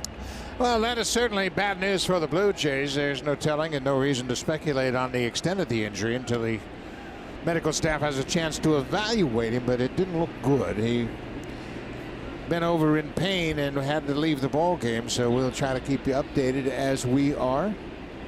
So we move to the fifth, 2-0 Tampa Bay. A little pop-up headed toward the seats, and it'll drop out of play. How about Todd Stottlemyre, huh? Is that awesome? Boy, what a terrific person, a terrific family. His father pitched so many years for the Yankees, and we just saw his brother, Mel Stottlemyre Jr., is the pitching coach for the Mariners out west. And it's an iconic name in baseball for sure. And Mel Stottlemyre Sr. was a longtime pitcher and a longtime pitching coach, and a very good one for several years. I did pass along the message from his brother when we were out in Seattle. Said, hey, have Todd call me. I haven't talked to him in a while. So I passed that along. So maybe the Stottlemyre brothers will be talking to each other. Yeah, and you could probably realize that Todd has been very successful after his playing days. And there's another breaking ball for a strikeout for Gaviglio. That's another strikeout. Now he has 6 on the afternoon. He strikes out Jesus Sucre. But Todd Stottlemyre, as you might expect, is a motivational speaker and travels all over North America giving motivational speeches, and he's got a lot of enthusiasm, a lot of passion, as he did as a player. I had a chance to talk to him down in the dugout and spend some time with him and asking him about certain things that he's doing after the game. And this doesn't surprise me at all. He's more successful off the baseball field than he was on the baseball field. I mean, he is a very successful entrepreneur, businessman now. I believe he said he makes his home out in Arizona. Yes, he does. He makes his home in the Scottsdale area. He has been a very successful financial guy. As you see, Jamie Schultz loosening up for the Rays. He pitched an inning last night. But you could hear all the passion when he started talking about the guys he grew up with in this organization that grew up and became big leaguers and eventually grew up and became world champions. It's that's such a key. It's really interesting when you hear some of the players that came up through the farm system of the Blue Jays at that time. They always mention Bobby Maddock. Yep. What an influence he was on every one of those players. He was my first manager when I came here in May of 1981. And he had so much to do with the development of so many of the great players. I can remember Bobby Maddock hitting countless ground balls to George Bell in left field. I mean, just one after another after another. I mean, George Bell had trouble catching it early, but then became a very good left fielder. Gaviglio with back-to-back strikeouts here in the fifth. Starting to find that slider. That arm slot for the slider. He has struck out 3 out of the last 4 batters that he has faced, and he's putting it where he wants to now. That one backed up a little bit and struck out Smith. Seems to have righted the ship after a rocky first couple of innings. He gave up a run in the first and a run in the second. And there's a couple of defensive lapses that kind of contributed to both runs. There's another strike, and you're right, he's in a good rhythm right now. In the first inning, Mallex Smith hit a ground ball over the mound, and it went between Diaz and Travis, went into center field. Smith ended up with a double. Third baseman Richard Urania across the diamond. 3 up, 3 down. The Rays retired in order in the fifth. Sam Gaviglio is settled in. Now the hitters got to pick up the pace. It'll be Martin, Diaz, and Pilar when we come back.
Blue Jays and Rays wrap up this 3-game weekend series. Blue Jays Central getting you underway at 12:30 p.m. Eastern, and you can catch a special Filipino Pinoy edition of the game only on Omni. Matinee action for you. Blue Jays Rays tomorrow on Sportsnet and Omni. Buck. Thank you very much, Hazel. That will wrap up the homestand. The Blue Jays will then head off to Kansas City and take on the Royals in a 4-game series before they go to New York for a 3-game series in the Bronx against the Yanks.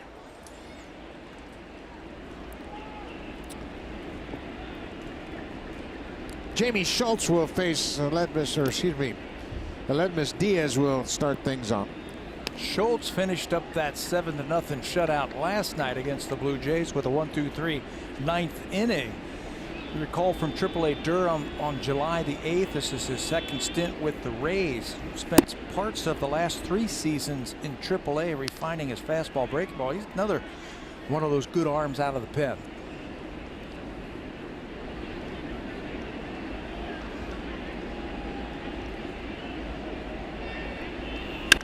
Swing and a drive. Get up, ball. Get out of here. God, Aledmys Diaz, number 15.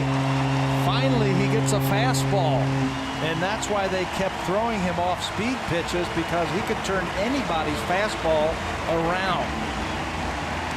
Remember his first at-bat, bases loaded. They threw him 6 straight sliders. Schultz fell behind him throwing breaking balls, and he didn't miss his first fastball that he gets this afternoon. Boy, he can hammer a fastball.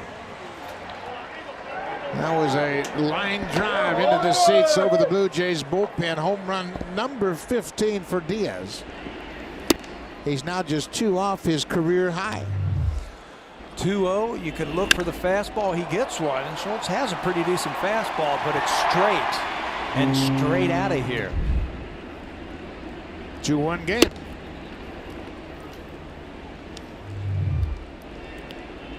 Compact swing. He's not a real big guy, but with that compact swing, he's got some power.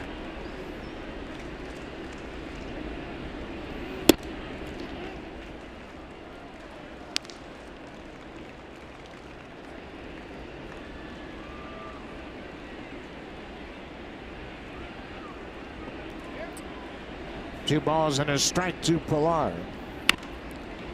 Popped up. Out in front of home plate, Sucre, the catcher. He makes the catch. Well, we know that Aledmys Diaz can turn around a fastball. This is his first at bat. Bases loaded. Every one of these, all breaking balls. And eventually he would pop this up, and very upset with himself. So how do you make up for that? You get that fastball out over the plate. Hit it on a line out of here.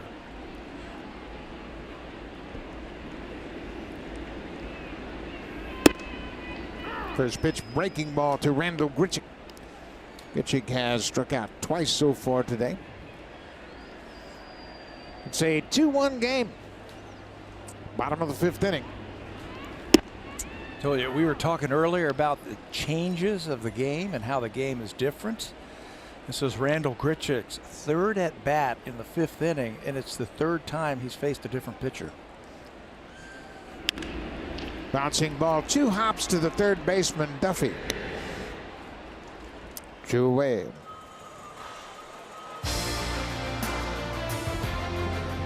The 2018 Civic Type R, like no Honda you've ever seen. It is the 25th anniversary celebration of the back-to-back World Series teams. We just had Todd Stottlemyre in the booth for an inning, and we're going to have Dave Winfield, the Hall of Famer, join us in the top half of the next inning. And if you've not heard Winfield speak, he is equally engaging as Todd Stottlemyre and a Hall of Famer. He spent just 1 year here with the Blue Jays, but boy, what a year it was.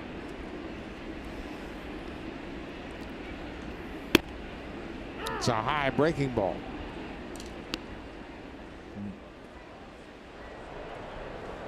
Jaime Garcia starting to loosen up for the Blue Jays. Downstairs. Gaviglia's thrown 91 pitches. Yeah, he might be done. That doesn't look like 96 miles an hour. No, it doesn't. He's got a short arm. Short arm? Looks really. And it gets on you quick. 95, 96, and a good slide. It kind of breaks down more than across. Jamie Schultz with a good arm. Not good enough to get it by Aledmus Diaz. He quick snatched that fastball and hit it out of the ballpark.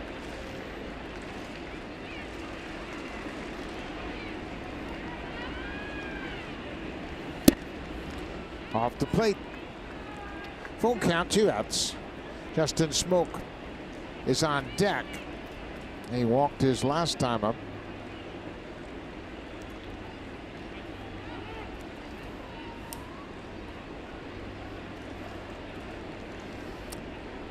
Blue Jays a run on 3 hits. Tampa Bay 2 runs on 5 hits.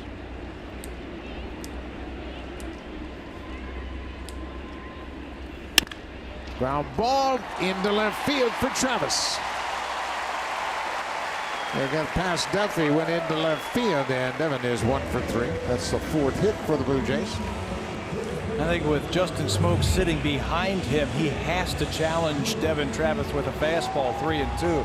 Doesn't want to walk him. Travis obliges, takes that ball past Duffy, and now he gets Smoke to the plate. Pop one out of here, and the Blue Jays are going to have the lead. Well, he's hit 18 home runs so far this season. Devin Travis at first.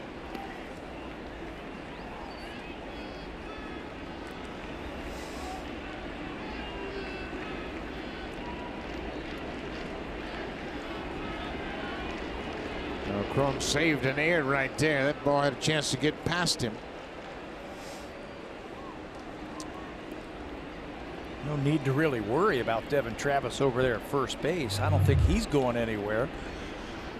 But he's got his attention. The ball picked by Cron to save an extra base. Smoke faced Schultz in last night's game. He made the last out of the ball game when he flied out to right field. Grichuk, Travis, and Smoke were retired in order in the 9th. So he's got a little bit of an idea what he's dealing with. Turn one of those fastballs around. That's what he's looking for.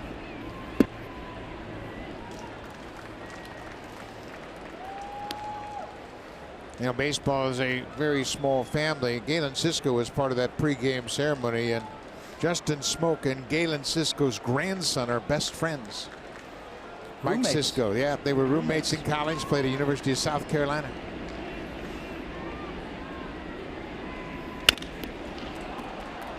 C.J. Cron takes it, steps on the bag. That'll end the inning. The Blue Jays will strand a base runner, but they've made it a 1-run game thanks to Aledmus Diaz. He gets his fastball finally and doesn't miss it.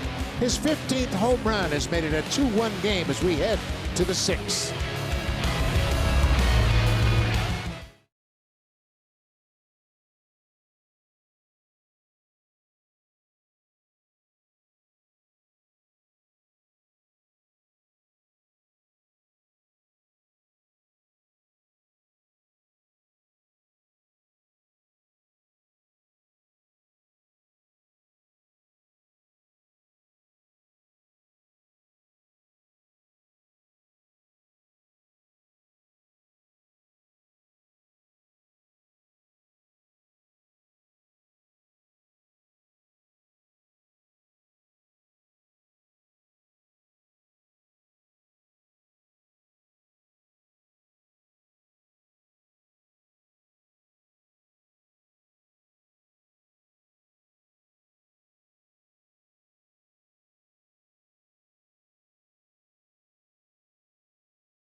presented by authority of Rogers Blue Jays Baseball Partnership and may not be reproduced or retransmitted in any form.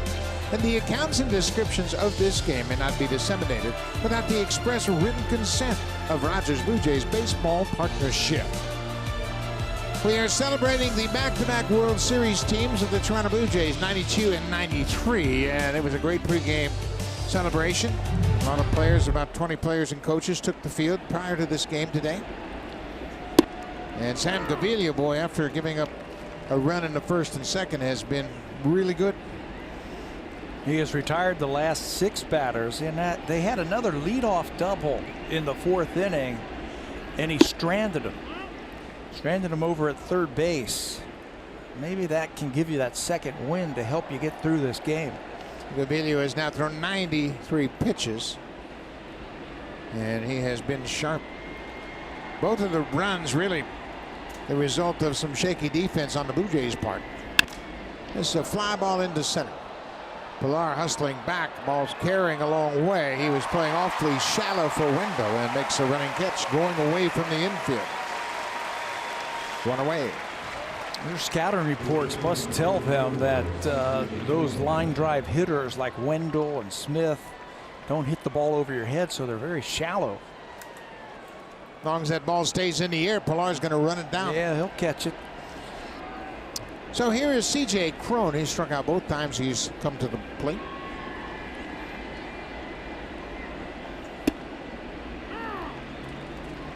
First pitch strike to Cron. Gavilia has not won a game since May 25th in Philadelphia. Strike 2. Jake Petrichka now up in the bullpen.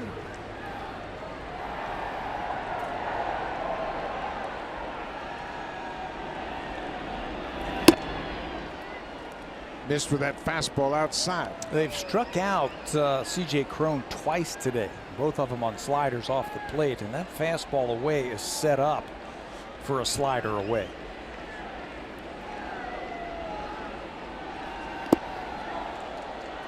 He bounced it in the dirt. Cut that one off.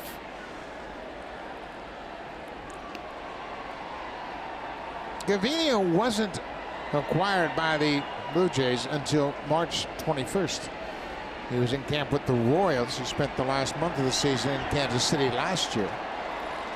So he was late to spring training, went down to the minor leagues and started his season in AAA Buffalo, came to the major leagues for the Blue Jays on the 11th of May. 2-2 pitch. Hanging breaking ball that Cron puts in play. A single to left field. Didn't get that slider down where he wanted it. And that's going to be it. So Jaime Garcia, he was loosening up early. Gibbons has made the call for the left-hander. Ji-Man Choi is the scheduled batter for Tampa Bay. So Gavilia will give it up to Jaime Garcia. Sam has done a nice job. He has kept his team within striking distance. He'll leave trailing 2-1.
is the lefty, Jaime Garcia.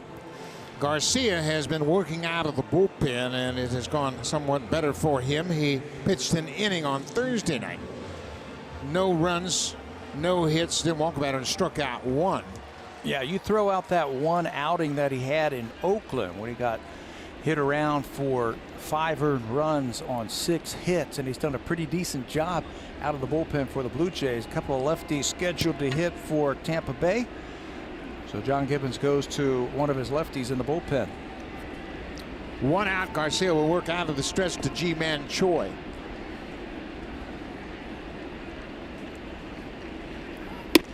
He delivers a first pitch strike. We have continued to talk about this celebration, and we're pleased to be joined now by the Hall of Famer, Dave Winfield. Dave, and this has got to be a treat for you.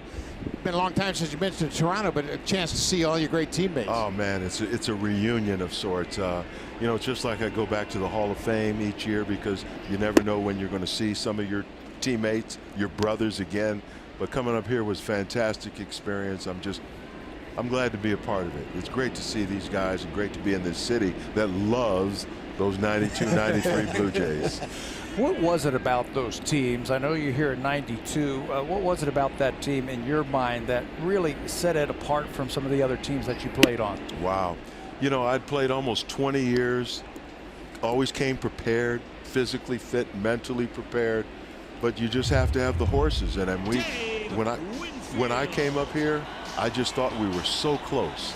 And then you added Jack Morris and myself at the last moment before the season started. I said, oh man, we have the pieces. And if we stay, you know, I have to say this, when we stood on the baselines, you know, when they introduced the teams at the start of the season, I'll wait for this play.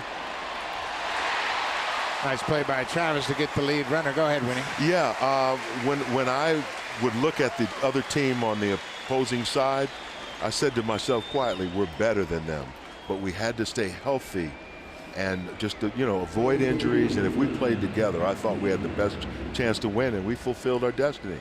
Was that the reason you signed here? What was the message from the front office when they signed you? Yeah, we actually did it long distance too, because I mean it was one of those things. I wanted to finally get on a team that could win it all. You give your all through your entire career, but you just don't know if you're going to ever make it. And this was a great chance. The city was close. Cito Gaston was a manager, and you guys don't know, he was, would you believe we were roommates when I was a kid briefly? At San Diego. In San Diego. Yeah. So I knew him well, and all the pieces just kind of fell into place. And then as we played, 4 million people came to watch us play. I don't know if it's ever been done since, but it was just everything. The stars were aligned. Everything was good. Dave Winfield is with us in the booth. We have 2 outs. Winnie, can you stay for another half inning? Absolutely. Great. But it's, you know, you talk about Cito, and I knew that you were roommates and you guys had a relationship. But Cito, at that point in your career, obviously you were 40 years old when he joined the team. Mm-hmm. But what type of manager was he, and why was he able to get the best out of all of those players, whether you're 40 years old or 20 years old? Well, I had a lot of motivation myself coming here, and I thought I exhibited leadership, and my skills had not diminished, despite what they said in New York towards time runner. I wasn't any good for about the last 10 years. Well, we're going to continue that story when we come back. I want to hear the rest of that story. Yeah. Dave Winfield with us in the booth here at Rogers Center.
Tampa Bay. They're set to hit in the 6th. And we're in the booth with the Hall of Famer Dave Winfield. And Dave, you were talking about your skill set and the fact that you were a leader. You were 40 years old when you joined this ball club. And yeah, they were on the cusp of doing some special things. But what did you like about the makeup of the players on the field as far as the talent that you saw?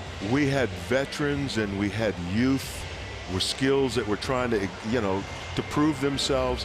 But I'm going to tell you kind of one thing that I did with Cito. I told him, if we're going to win this thing, go a long way, I still have to play some outfield.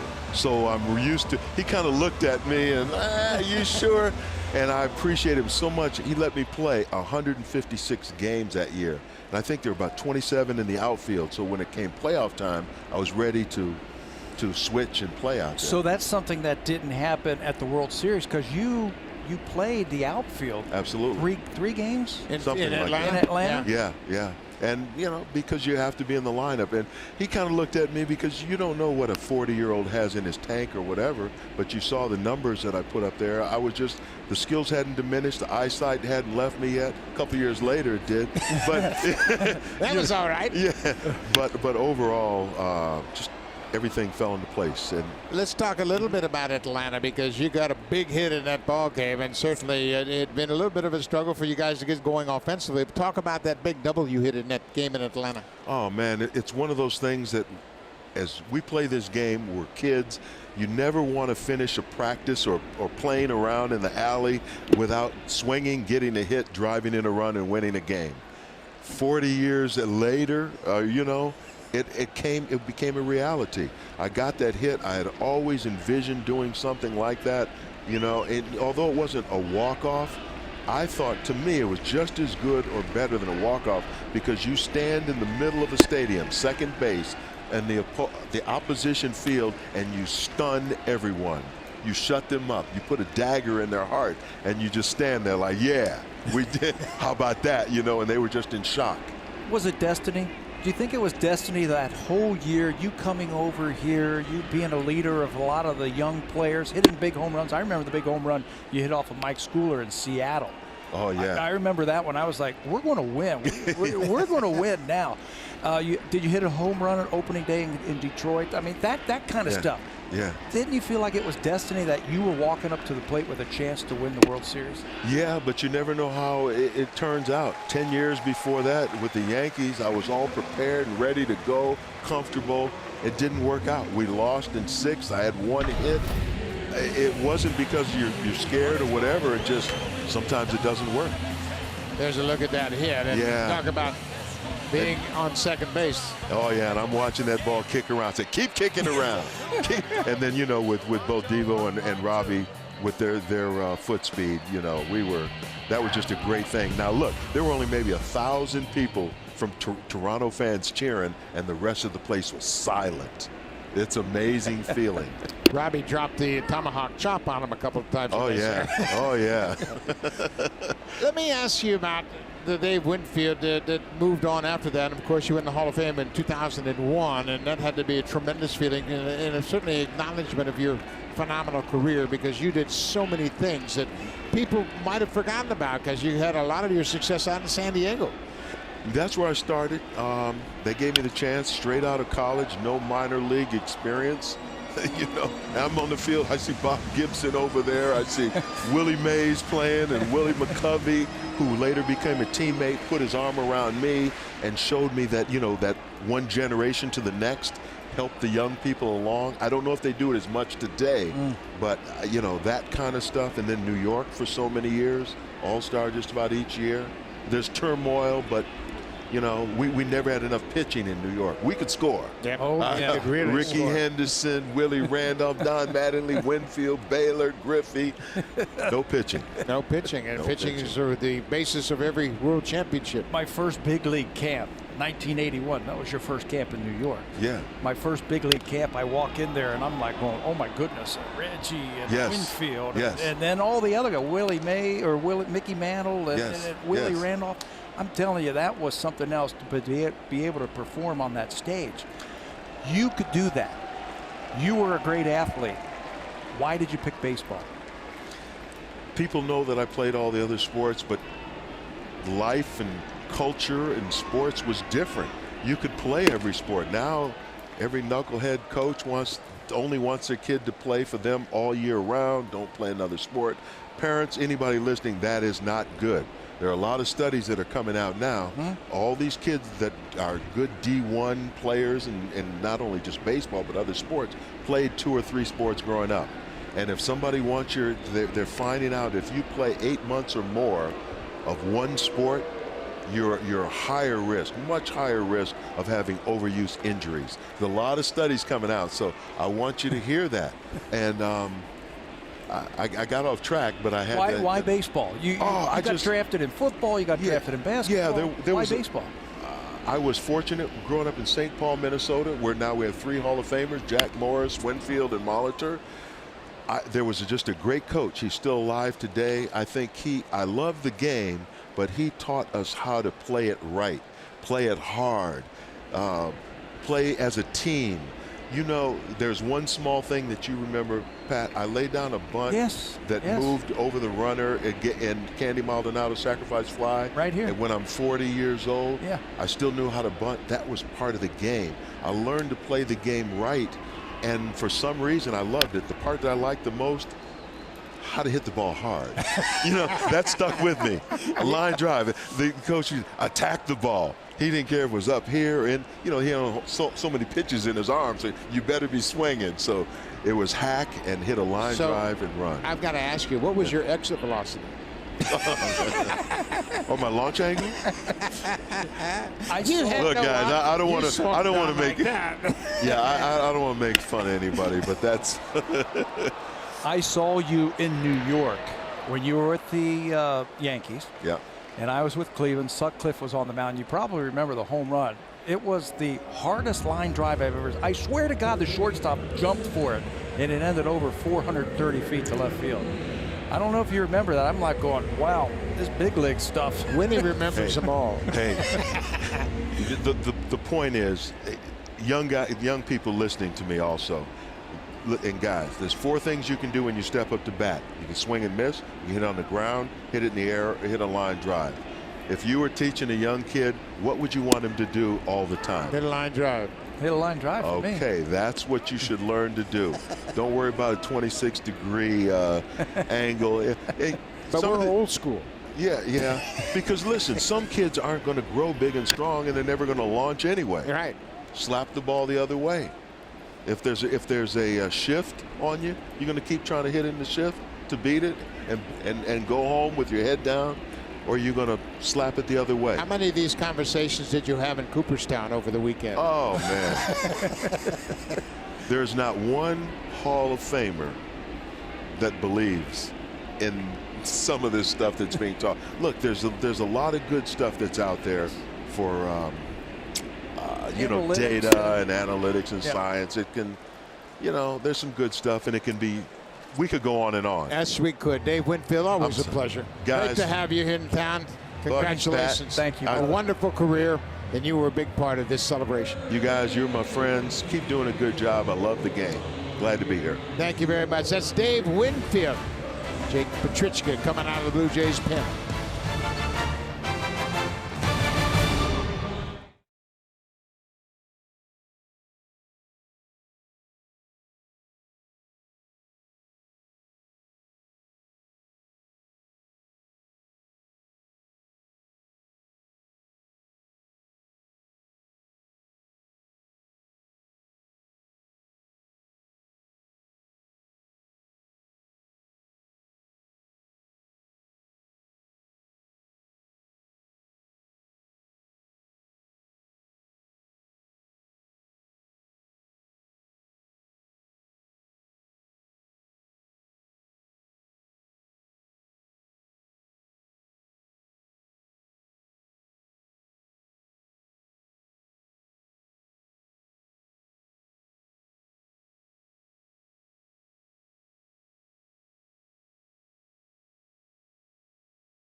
inning about the 92 World Series. Well, Blue Jays quality control coach Mike Mordecai was playing in the Braves minor league system during Atlanta's 92 World Series run.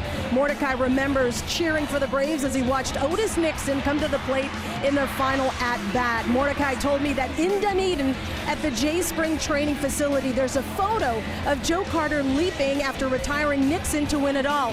He told me he passes that photo every day at camp and asks the young players what they see in that photo, what stands out to them. They all say Joe Carter winning the World Series. Mordecai says, nuh-uh, look in the background. He says Roberto Alomar is backing up the play, Buck. Even in the final play of clinching that World Series, Mordecai says the second baseman was exactly where he needed to be. Morty, he won't miss any of those details, that's for sure. Well, we got a heck of a ball game going on here. It's the 7th inning, and Jake Petrichka will start the top half of the 7th inning. That's a coach for you. Petrichka has been throwing the ball much better coming out of the bullpen. His fastball has been exploding. And John Gibbons has been using him now in these tougher situations late in the ball game. And I think his power fastball and power sinker really play. Willie Adames, he's 0 for 2. It's a ground ball. Urania dives for it, gets to his feet, but he's not going to have time to throw out Adames, who runs well. Urania is a shortstop by background, and he dove in front of Diaz. I don't know that Diaz would have had enough time to throw him out either. Yeah, the only guy who had a chance is that third baseman, because he's coming across, going to cut it off. There's the dive. You can see that Diaz was already out of the picture, and even a throw that's on the bag, he was going to beat it out. Good range from Urania, good strong arm, but Adames just runs too well.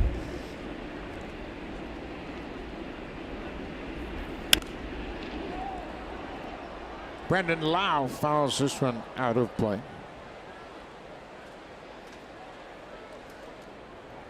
Lau is 0 for 2. He struck out and lined out. This could be an at-bat right here where Kevin Cash could help out this young player.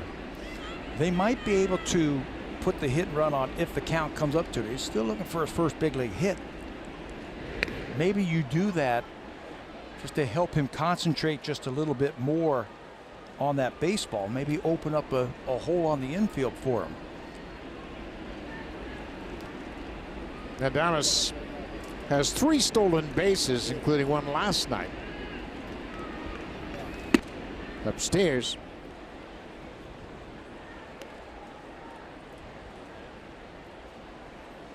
Kevin Cash, his team won 7-0 last night, and that was an exception. They had played 6 one-run games in a row before winning 7-0 last night, and it's another one-run game today. Adames looks a little antsy over at first, so Petrichka checks in on him. I think he's thinking the same thing, that they might try to start that runner at first base. Maybe play hit and run.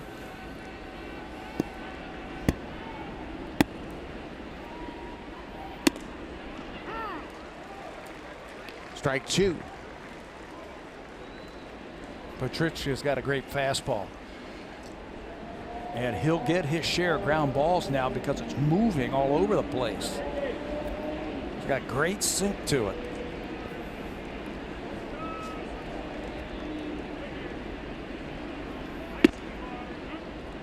Two and two.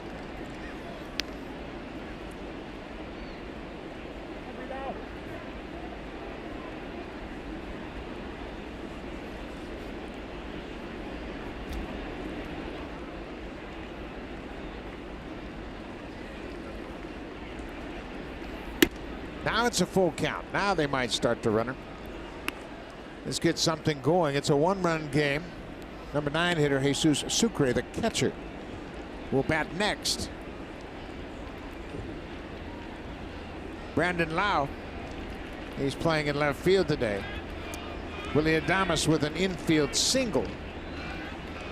Adames had an RBI early in the game on a ground out.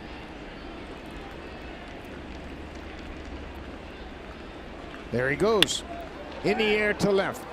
Adames keeps his eye on Hernandez, who's backing up and makes the catch on the edge of the warning track. Adames hustles back to first.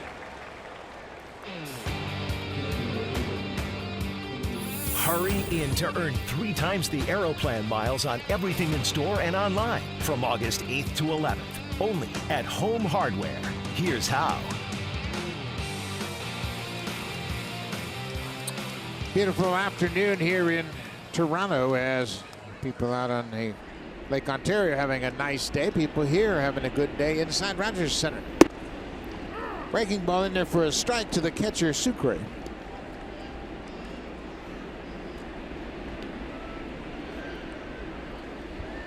Two-1 Tampa Bay. They scored a run in the first, a run in the second. The Blue Jays scored their run in the fifth on an Ledmus Diaz home run. Petrichka keeping an eye on Adames. He picked up a stolen base in last night's game. He is 3 for 5 in stolen bases this year. That's a nice aggressive lead over there at first base. He is not running, and Sucre fouls it off. Well, that ball had a lot of movement on it, right up inside on him.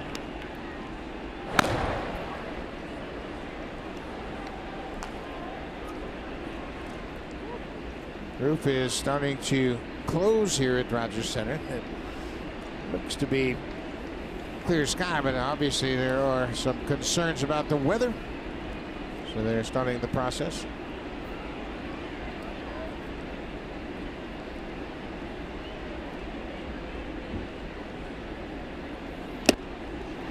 Good breaking ball, and Sucre strikes out.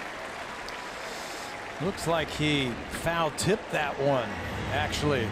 When you've got that fastball as a right-handed hitter coming in on you, and you subconsciously start thinking about it, that's when Petrichka throws the slider. And it's foul tipped, held on by Russell Martin. Good pitch for the second out.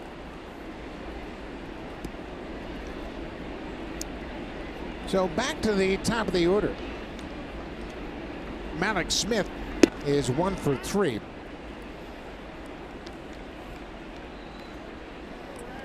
He scored the first run of the ball game. He scored on Joey Wendell's RBI double in the first. Came into this series swinging a hot bat for the Rays. Exactly what you want from your leadoff hitter, a very high on base percentage. He came in batting .395 since the 1st of July. Got a hit in his first at bat. That pushed his average up to .402. For the season, he's hitting right at .300. There goes Adames. Martin drops the ball. Russell got a pretty good pitch to throw. For a catcher, that's a terrific pitch to throw. That ball up on your glove side about shoulder high, and he was coming out of the chute, but he dropped the ball. Yeah, it's almost like a pitch out. That ball up and away, and in his haste to transfer it from the glove to the throwing hand, it just pops out. 4 steals for Adames. He's in scoring position. See, that's not a bad time to gamble right there with Adames, with Malik Smith leading off the next inning if he gets thrown out. So they roll the dice, and he's safe. Now, Pete Walker, the pitching coach, is headed toward the mound. First and second, 2 outs. Blue Jays trying to keep it a 1-run game.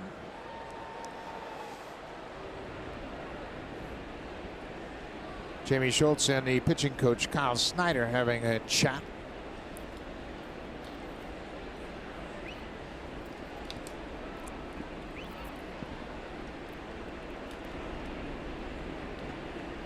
Charlie Montoyo is the bench coach for the Rays. Last year he was the third base coach. Passing along some information to Kevin Cash, the manager. It's a 2-1 game. Matt Duffy, the third baseman, so far this afternoon is 0 for 3. He struck out in the third, couple of groundouts as well. He's been one of their better hitters with runners in scoring position this season. Puts the ball all over the field, and the defense reflects it. He's got the defense spread out thin. Almost straight away on the infield. Still very shallow in center field. You can see Pilar in that one shot. He gets jammed, and Smoke's going to make the catch. Petrichka gets out of it. He leaves a couple of base runners aboard, and the Blue Jays still trail by a run. Martin, Diaz, and Pilar when we come back.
For a refined travel experience, visit 787.westjet.com to see the whole story. Out in the WestJet flight deck, they're having a good time because they've got a guest DJ. It's not a surprise that Devon White can do anything. And Devo is out there helping the DJ spark the atmosphere in the WestJet flight deck. He's not too far away from his favorite place, center field. Yeah, where he played for so many years here. He is getting into it with the DJ this afternoon. That'll wait, Devo. He can do it all. Bottom of the seventh inning. Seventh inning stretch here, and the fans have had a good afternoon. It all started with that great pregame ceremony.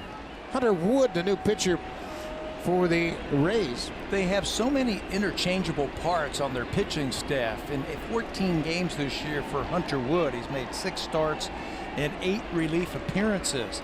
He is on his third stint with the Rays. He's got a good fastball, curveball, cutter, and a changeup. Now, he started the other day. Now he's going to come out of the pen.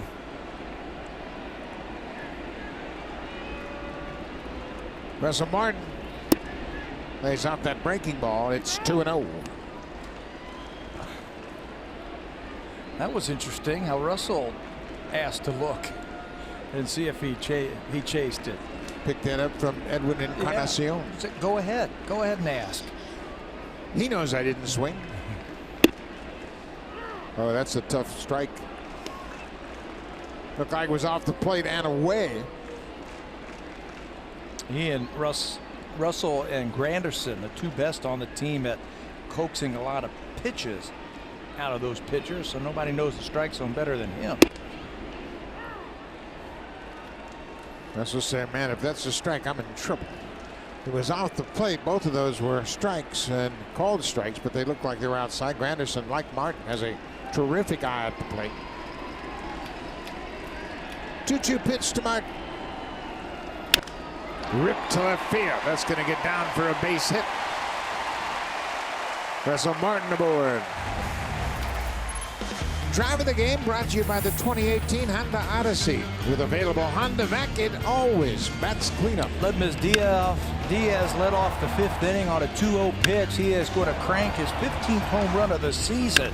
Deep to left field, 395 feet from home plate. And into that first row once again above the bullpen. Ledmus Diaz with this afternoon's drive of the game. Well, he got another fastball. Fouled it straight back. Ledmus, a solo home run to left field in the 5th inning. His 15th home run of the season. He's now driven in 35. Got that batting average up over to 263.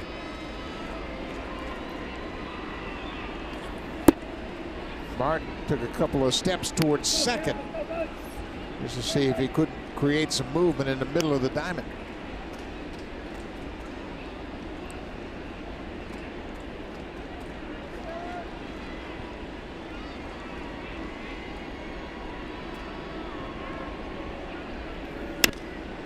Fly ball to right. Alex Smith is there. He'll make the catch.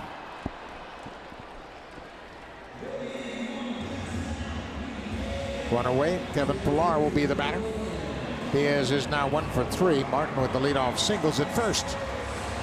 The Blue Jays have just 5 hits. They were shut out on 3 hits last night after having that terrific road trip and a great start with the bats against Boston. They have run into a hot pitching staff with the Rays. And they haven't been able to take advantage of the base runners that they have had this afternoon.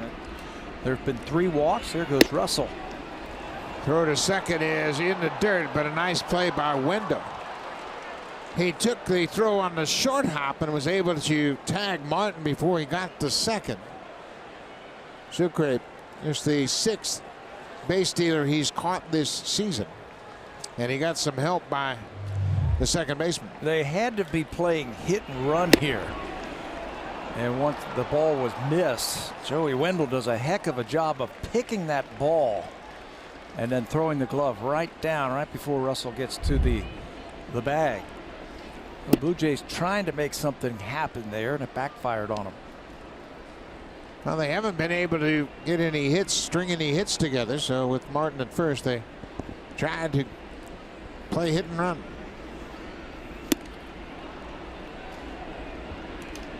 1-2 now to Pillar.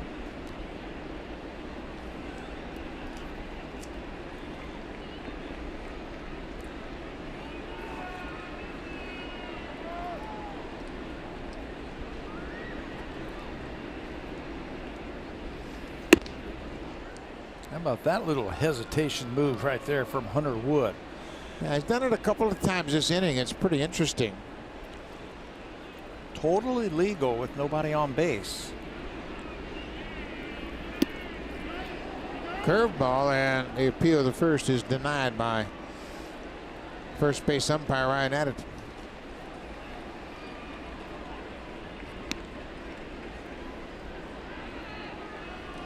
Randall Grichuk, the leadoff man. He will bat if Kevin Pillar can reach base. There's a full count with 2 outs. Trying to keep that fastball away from Pillar's swing. And they do. It's ball 4. So Pillar draws a 2-out walk. And that'll give Randall Grichuk an opportunity.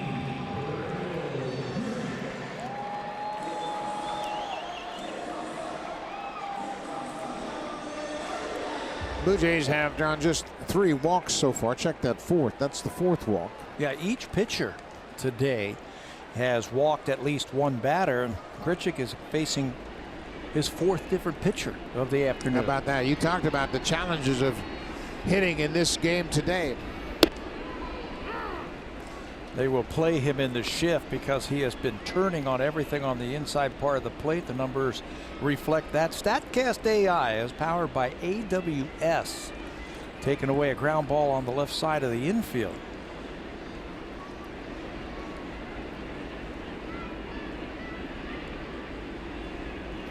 The outfield is deep also, reflecting that 1-run game in the 7th inning. Look how deep the left fielder Lau is playing, and Kiermaier, of course, in center field, trying to cut off anything into the gaps.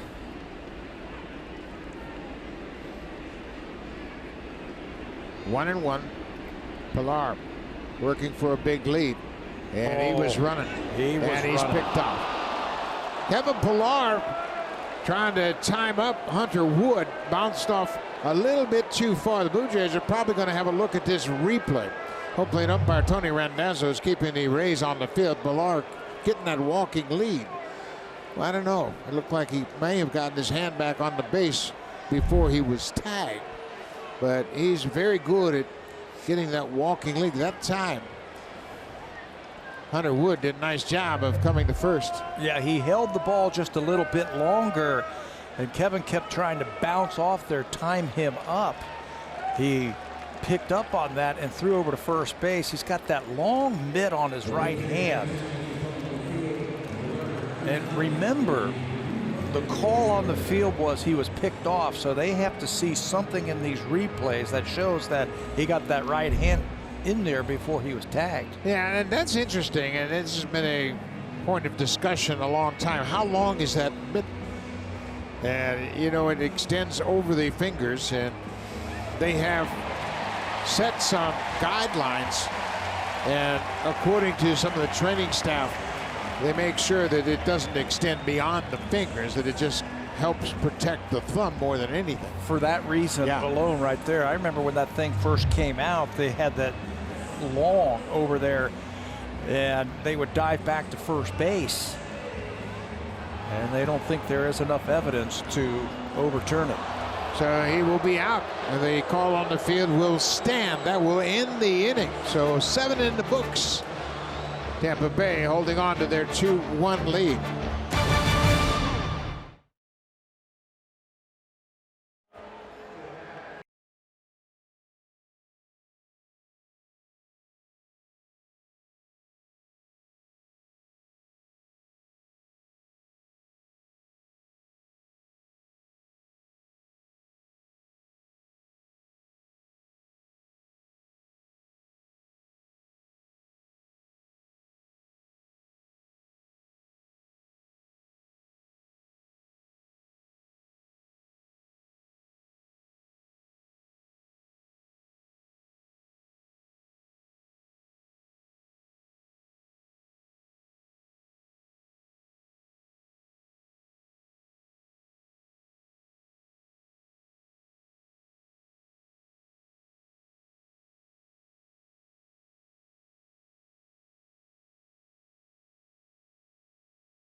Is the winner of the TD Superfan Contest. Congratulations, and we're hoping you're enjoying your beautiful seats in the TD zone.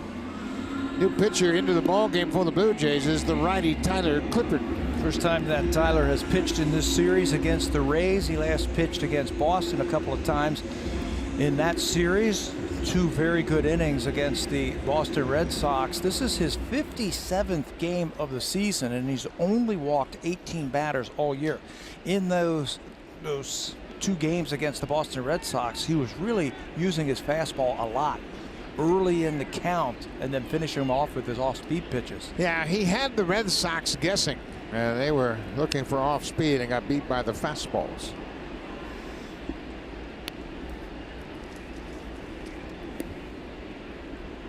Joey Wendell batting third in this lineup today. He's gone 2 for 3 this afternoon. He's had a good series to this point.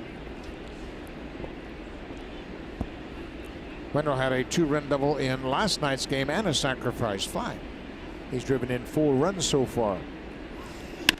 Fastball in the air, not deep. Teoscar Hernandez is there and makes the catch. Clippard first out here in the top of the 8th. I like that usage of his fastball. He's got enough fastball because everybody knows, and it's gone around, he's got a great changeup and a great splitter. But if you pump that fastball in there, it's just 92 miles an hour. He'll get those types of swings. Just a lazy fly ball to the outfield.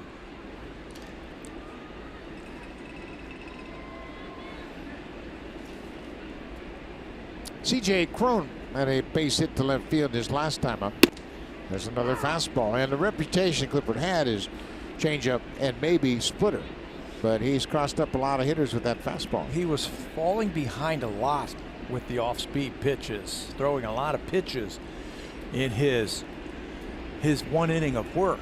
He threw 13 against Boston and then came back with another inning of just 14 pitches. Cron gets to that high fastball, hits it to left field. That's going to bounce up against the wall. C.J. Cron will jog into second with a double, his second hit of the afternoon, his 21st double of the season.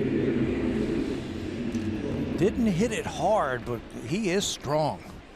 22 home runs to go along with 21 doubles. Didn't really square it up, but was able to fight it off. Strong. You can see it doesn't have that distinct, crisp sound off the bat. Gets it far enough for extra bases.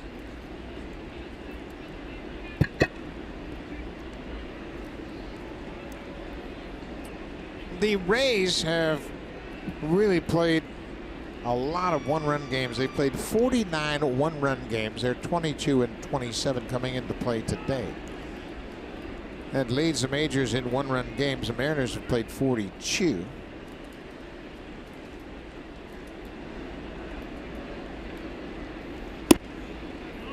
Well, after the way Estrada pitched to Choi, Tyler Clippard starts him off with a changeup. Jose Alvarado, the hard-throwing young lefty, loosening up. Well, I think he's got a base to work with right now. You got first base open after that double by Cron, so you don't have to give him a fastball if you don't want to. Maybe he can get himself out if you throw off-speed pitches. Off-speed pitch, and it's a foul ball. Yeah, I agree with you. I think it's a situation where Tyler Clippard has the advantage in this at-bat because they have first base open. And Choi, he's got some power in a home run last night. He had a leadoff double in the fourth, was stranded at third. He had a lot of problems last night with Marco Estrada's changeup. Clippard has a very good changeup also.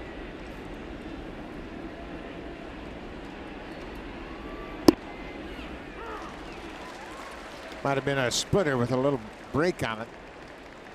1-2 now.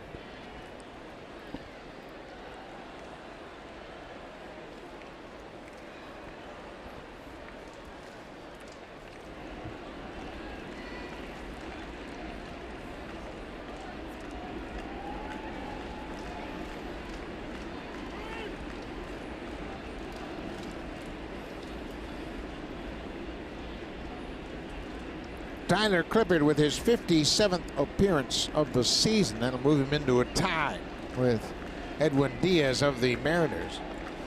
Jose Alvarado, who is loosening up, he leads the league in appearances, and Choi chases that high fastball. Boy, they did a good job of pitching to Choi. Pitched him backwards compared to Cron, the hitter right ahead of him.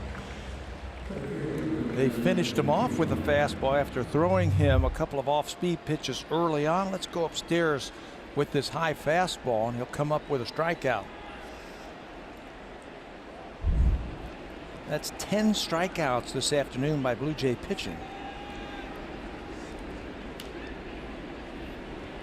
Gavilio started, he had 7, and each of the relievers have a strikeout.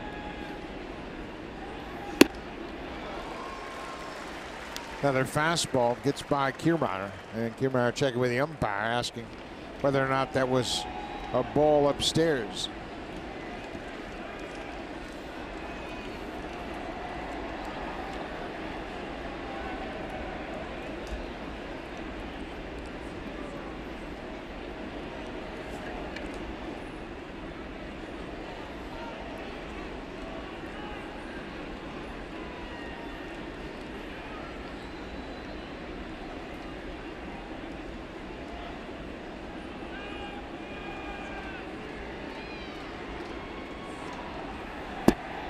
Kiermaier trying to check his swing, and he did, according to the third base umpire.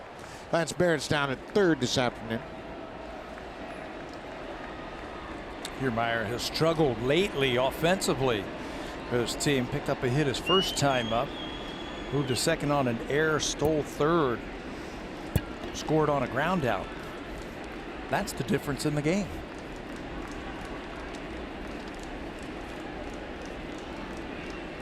1-1 pitch. Ground ball. Travis has to come after it, and he'll flip to first in time to retire Kiermaier. So the Rays get a double. They leave a base runner in scoring position. Now time for a Blue Jays Central Update. Here's Jamie Campbell and Kevin Barker in the Samsung broadcast studio.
Canada. And all season long, we celebrate unstoppable kids in Jays Care programs. Visit jayscare.com/unstoppablekids to support and learn more. We're off to the bottom of the 8th inning, back up to Buck Martinez and World Series champion Pat Tabler. Very, very good, Hazel. Indeed, World Series champion Pat Tabler. Thank you very much, Hazel May. We've got a new pitcher for Tampa Bay, and what's new? That is generally how they operate. Be the 5th pitcher to work this afternoon. Another hard-throwing pitcher out of the bullpen. He's got 49 strikeouts in 48 innings. That's Jose Alvarado for the 51st time. His fastball has been known to reach triple digits. Hard fastball, curveball, slider, and a changeup for the young left-hander. A couple other changes for the Tampa Bay Rays. Jake Bauers in defensively at first base. He can really pick it over at first. Malik Smith started in right. He goes to left, and with that, Carlos Gomez comes off the bench. He takes over defensively in right. They got their best defensive team on the field now.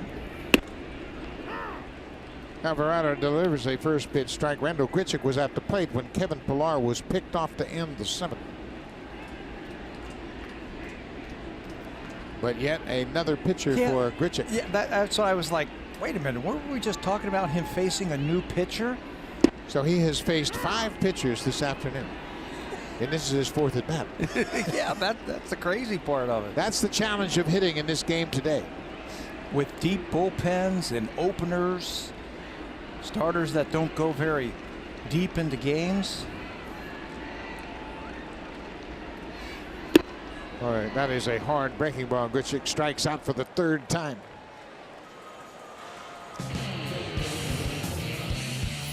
This 4K broadcast is brought to you by the Samsung QLED TV. See nothing else. Saturday afternoon in Toronto, and the fans are out all over town. It's such a beautiful afternoon. Blue Jay fans have been entertained to a good game. The Blue Jays are 14-12 in one-run games. The Rays are 22-27 in one-run games. Devin Travis has a single. Goes after the first pitch. I misspoke when I said Alvarado leads the league in appearances. It's Alvarez of the Angels. Jose Alvarez, another left-hander. He has appeared in 59 games, 2 more than Diaz and Clippard. Diaz, the closer for the Mariners, and Tyler Clippard. Travis behind 0-1. He's got some power. 8 home runs on the season.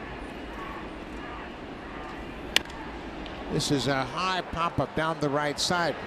Gomez just into the game. He overruns the ball, but he's able to make the adjustment. He's got explosive speed. He looked like he took his eye off it for a moment. When he looked back up, he'd almost overrun the ball. Yeah, he had to put on the brakes really quickly. There he is. He says, whoops, that ball is going to come back into fair territory. And Alvarado thought he had an easy fly ball, and he's like, oh, don't do that to me. What's going on out there? You're the defensive replacement. And he caught the ball. That's all that matters. Double barrel action for the Blue Jays. On the left, it's Ken Giles. On the right, Ryan Tepera. Justin Smoke. He goes after the first pitch. 98. How many 98s are we seeing out of the bullpen the last couple of days? Too many. Wow. They throw too hard. I feel pretty good up here. Yes, sir. Smoke is 0 for 2 with a walk. He drew a walk in the third. Even from up here, it looks fast. It is fast. They've got some big arms, and when you know you're going to pitch just an inning, you can go out there and air it out. Smoke was 0 for 4 in the game last night. That saw his hit streak come to an end at 13 games. He's 0 for 2 this afternoon, so he's 0 for 6 in this series so far. It's about time he hits a home run, and it's getting close.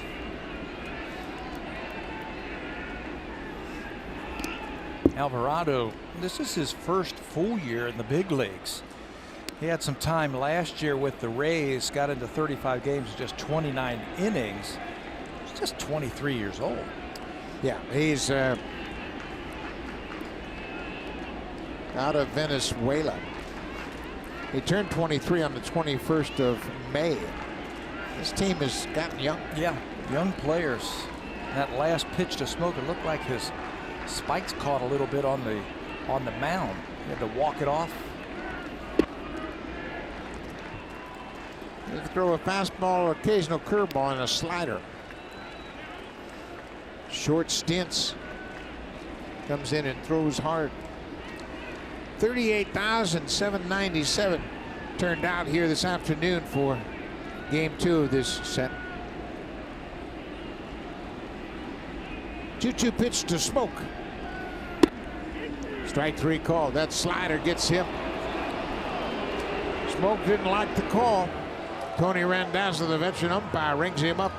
3 up, 3 down. The Blue Jays go quietly. And bottom of the 8th, we'll go to the 9th. Tampa Bay clinging to that 2-1 lead. Ryan Tepera coming out of the pen.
Presented by Honda at the Model Clearout event. The real victory lap is the drive home. Top of the 9th inning. A lot of fans taking in the exhibit out in the WestJet flight deck that honors the 92-93 back-to-back World Series championships of the Blue Jays. And earlier today, Dwayne Ward and Tom Henke. You talk about shortening a game.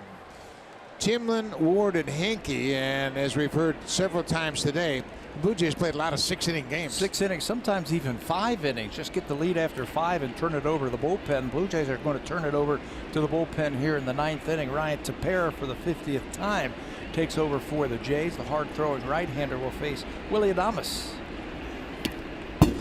There's that first pitch back to the backstop.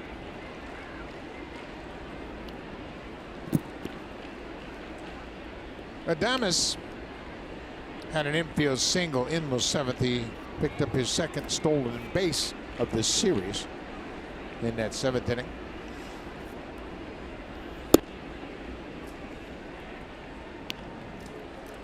You know, we were talking earlier about the 92 team, and the two teams were different, the 92 team and the 93 team. Pitching wise on the 92 team, we were so deep that they were able to take 2 starters and put them in the bullpen for the playoffs. Todd Stottlemyre and David Wells to go along with Timlin, Ward, and Henke. Now you're talking about 5 guys in that bullpen who could shut you down. I had another lefty down there was pretty good as well, and Al Leiter. Al Leiter was down in that bullpen. He made some starts that season, but what a deep team. That's on top of 4 really good starters that we could run out there in the playoffs. Up the middle, that'll be another base hit for Adames. Kevin Pillar will play it back in. Well, Adames has 5 hits in the 2 games so far in this series, and I continue to see the similarities to Javier Baez. Free swinger with some power. He had an infield hit and a stolen bases last time up. Catches this high fastball and bangs it back through the middle. So Jake Bauers came into the game as a defensive replacement at first base. He's batting in the 8th spot. Bauers started the game last night at first, went 0 for 4 with a couple of strikeouts.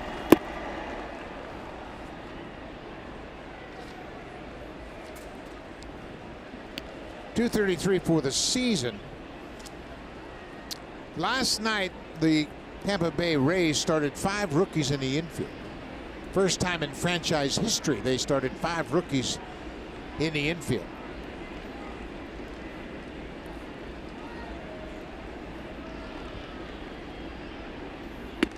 (2-0). The catcher was Michael Perez, first baseman Jake Bauers, Brandon Lau was at second, Willy Adames at short, and Joey Wendell at third. That's a pretty good future right there. What a turnover from this team.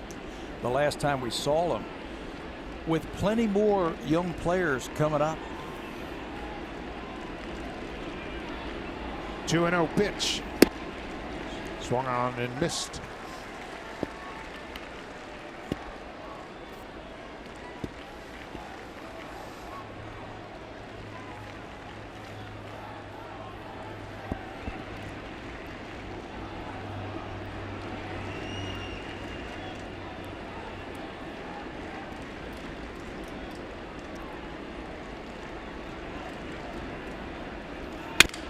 Broken bat, grounded to second. Travis will have to go to first.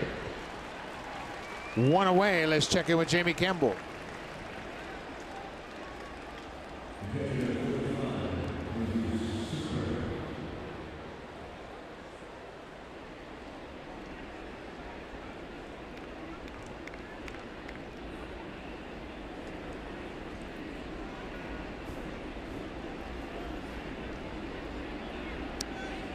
Yeah, he's a very good hitter. Obviously, when you hit, and he has gotten better with each level. Even if you go back to last year, every time they moved him, he put better numbers up, and he's doing the same thing in AAA Buffalo. Cue the tape. Just make a tape. Wow. He homers again today. Just keep playing it. That's off the end of the bat. Pillar broke back. That's going to drop in front of him.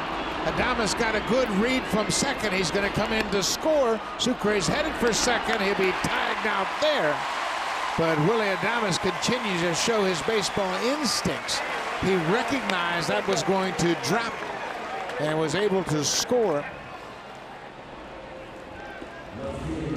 Well, it was off the end of the bat, and you're right. The outfield has been playing shallow this whole series, but he got a good read on it. There he is at the top of your screen there. He reads it, Pilar's not going to get it, so he's got to back off. Kevin's next best play is just to throw it on a fly to home, but that's too late. There's the read, keeps his head up, watches the ball, and reads that it's going to fall in. That's a big add-on run for the Tampa Bay Rays. Ninth inning run. They scored a run in the first, second, and now in the ninth. The ball was hit off the end of the bat, and Pilar reacted to the swing, broke back, and the ball dropped in front of him. So Sucre gets an RBI single. He's thrown out trying to advance to second. 2 outs. Alex Smith, the leadoff hitter, is 1 for 3 with a walk. He scored the first Rays run way back in the first inning.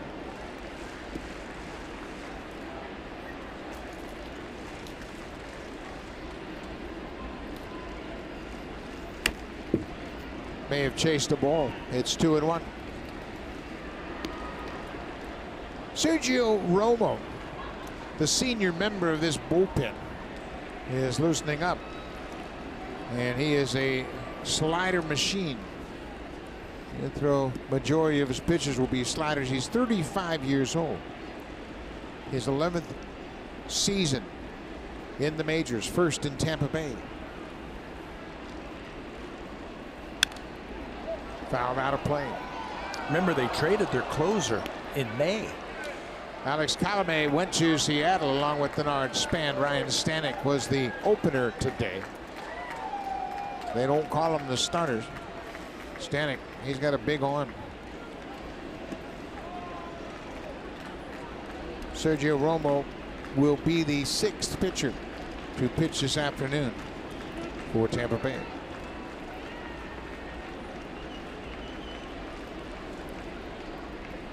Vladdy Guerrero Jr., another home run this afternoon. He's homered in 4 straight games in Buffalo.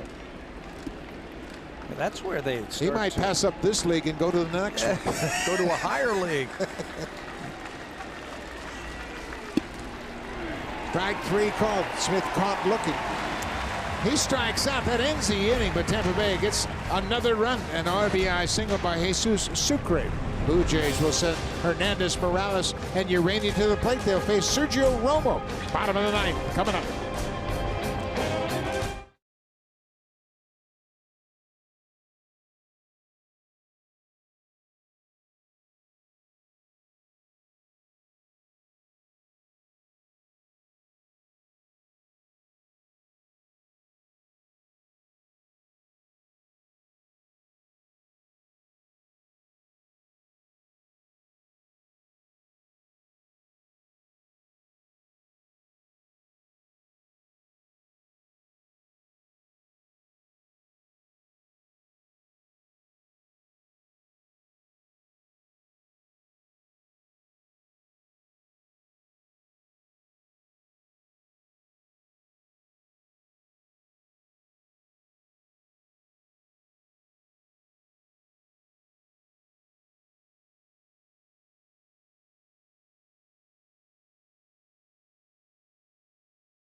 Five-year-old Sergio Romo in his first season with the Rays will make his 57th appearance. Romo, as we mentioned, in his 11th big league season. He spent 9 years with the Giants. Last year he pitched with the Dodgers, and this is his first year in Tampa Bay. He's got 98 career saves. He had some big seasons when he was with San Francisco. He had a season of 43 saves and 28 saves. He took over as one of the closers after Alex Colomé was traded. May the 29th, he took over. All 14 of his saves have come after May the 29th. He also has 7 blown saves this season. He is the 6th pitcher to work for the Rays this afternoon. He's going to throw you sliders. Yeah, you said it. He is a slider throwing machine, especially against right-handed batters. As a hitter, you got to get the one that starts right at you and it comes back over the plate. If it starts in the middle of the plate, lay off of it. It's going to sweep right off the corners.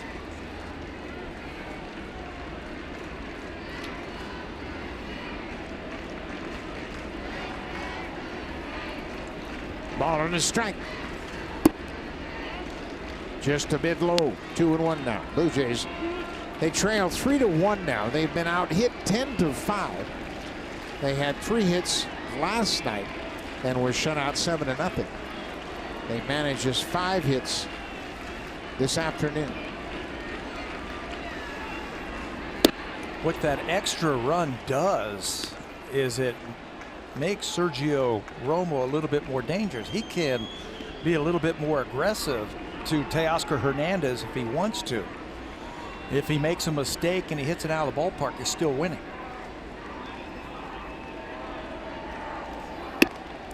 Tried to sneak that fastball in there and missed. It's a full count. He'll come back and throw a 3-2 slider. Oh, no doubt. That's what he does. Kendrys Morales is on deck. Kendrys is 1 for 2. He had a single in the 4th.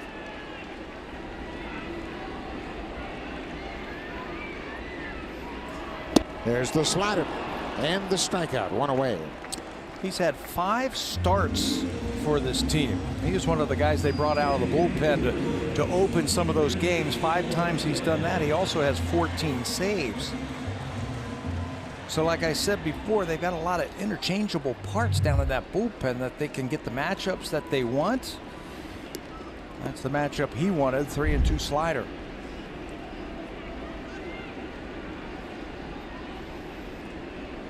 Kendrys Morales. First pitch changeup as he missed with that pitch. Romo has been around a long time. Morales, he too has played a long time in the big leagues, but they have only faced each other twice. Kendrys is 0 for 2. Another changeup, it's ball 2. That surprises me. With a 2-run lead, he's throwing changeups to fall behind.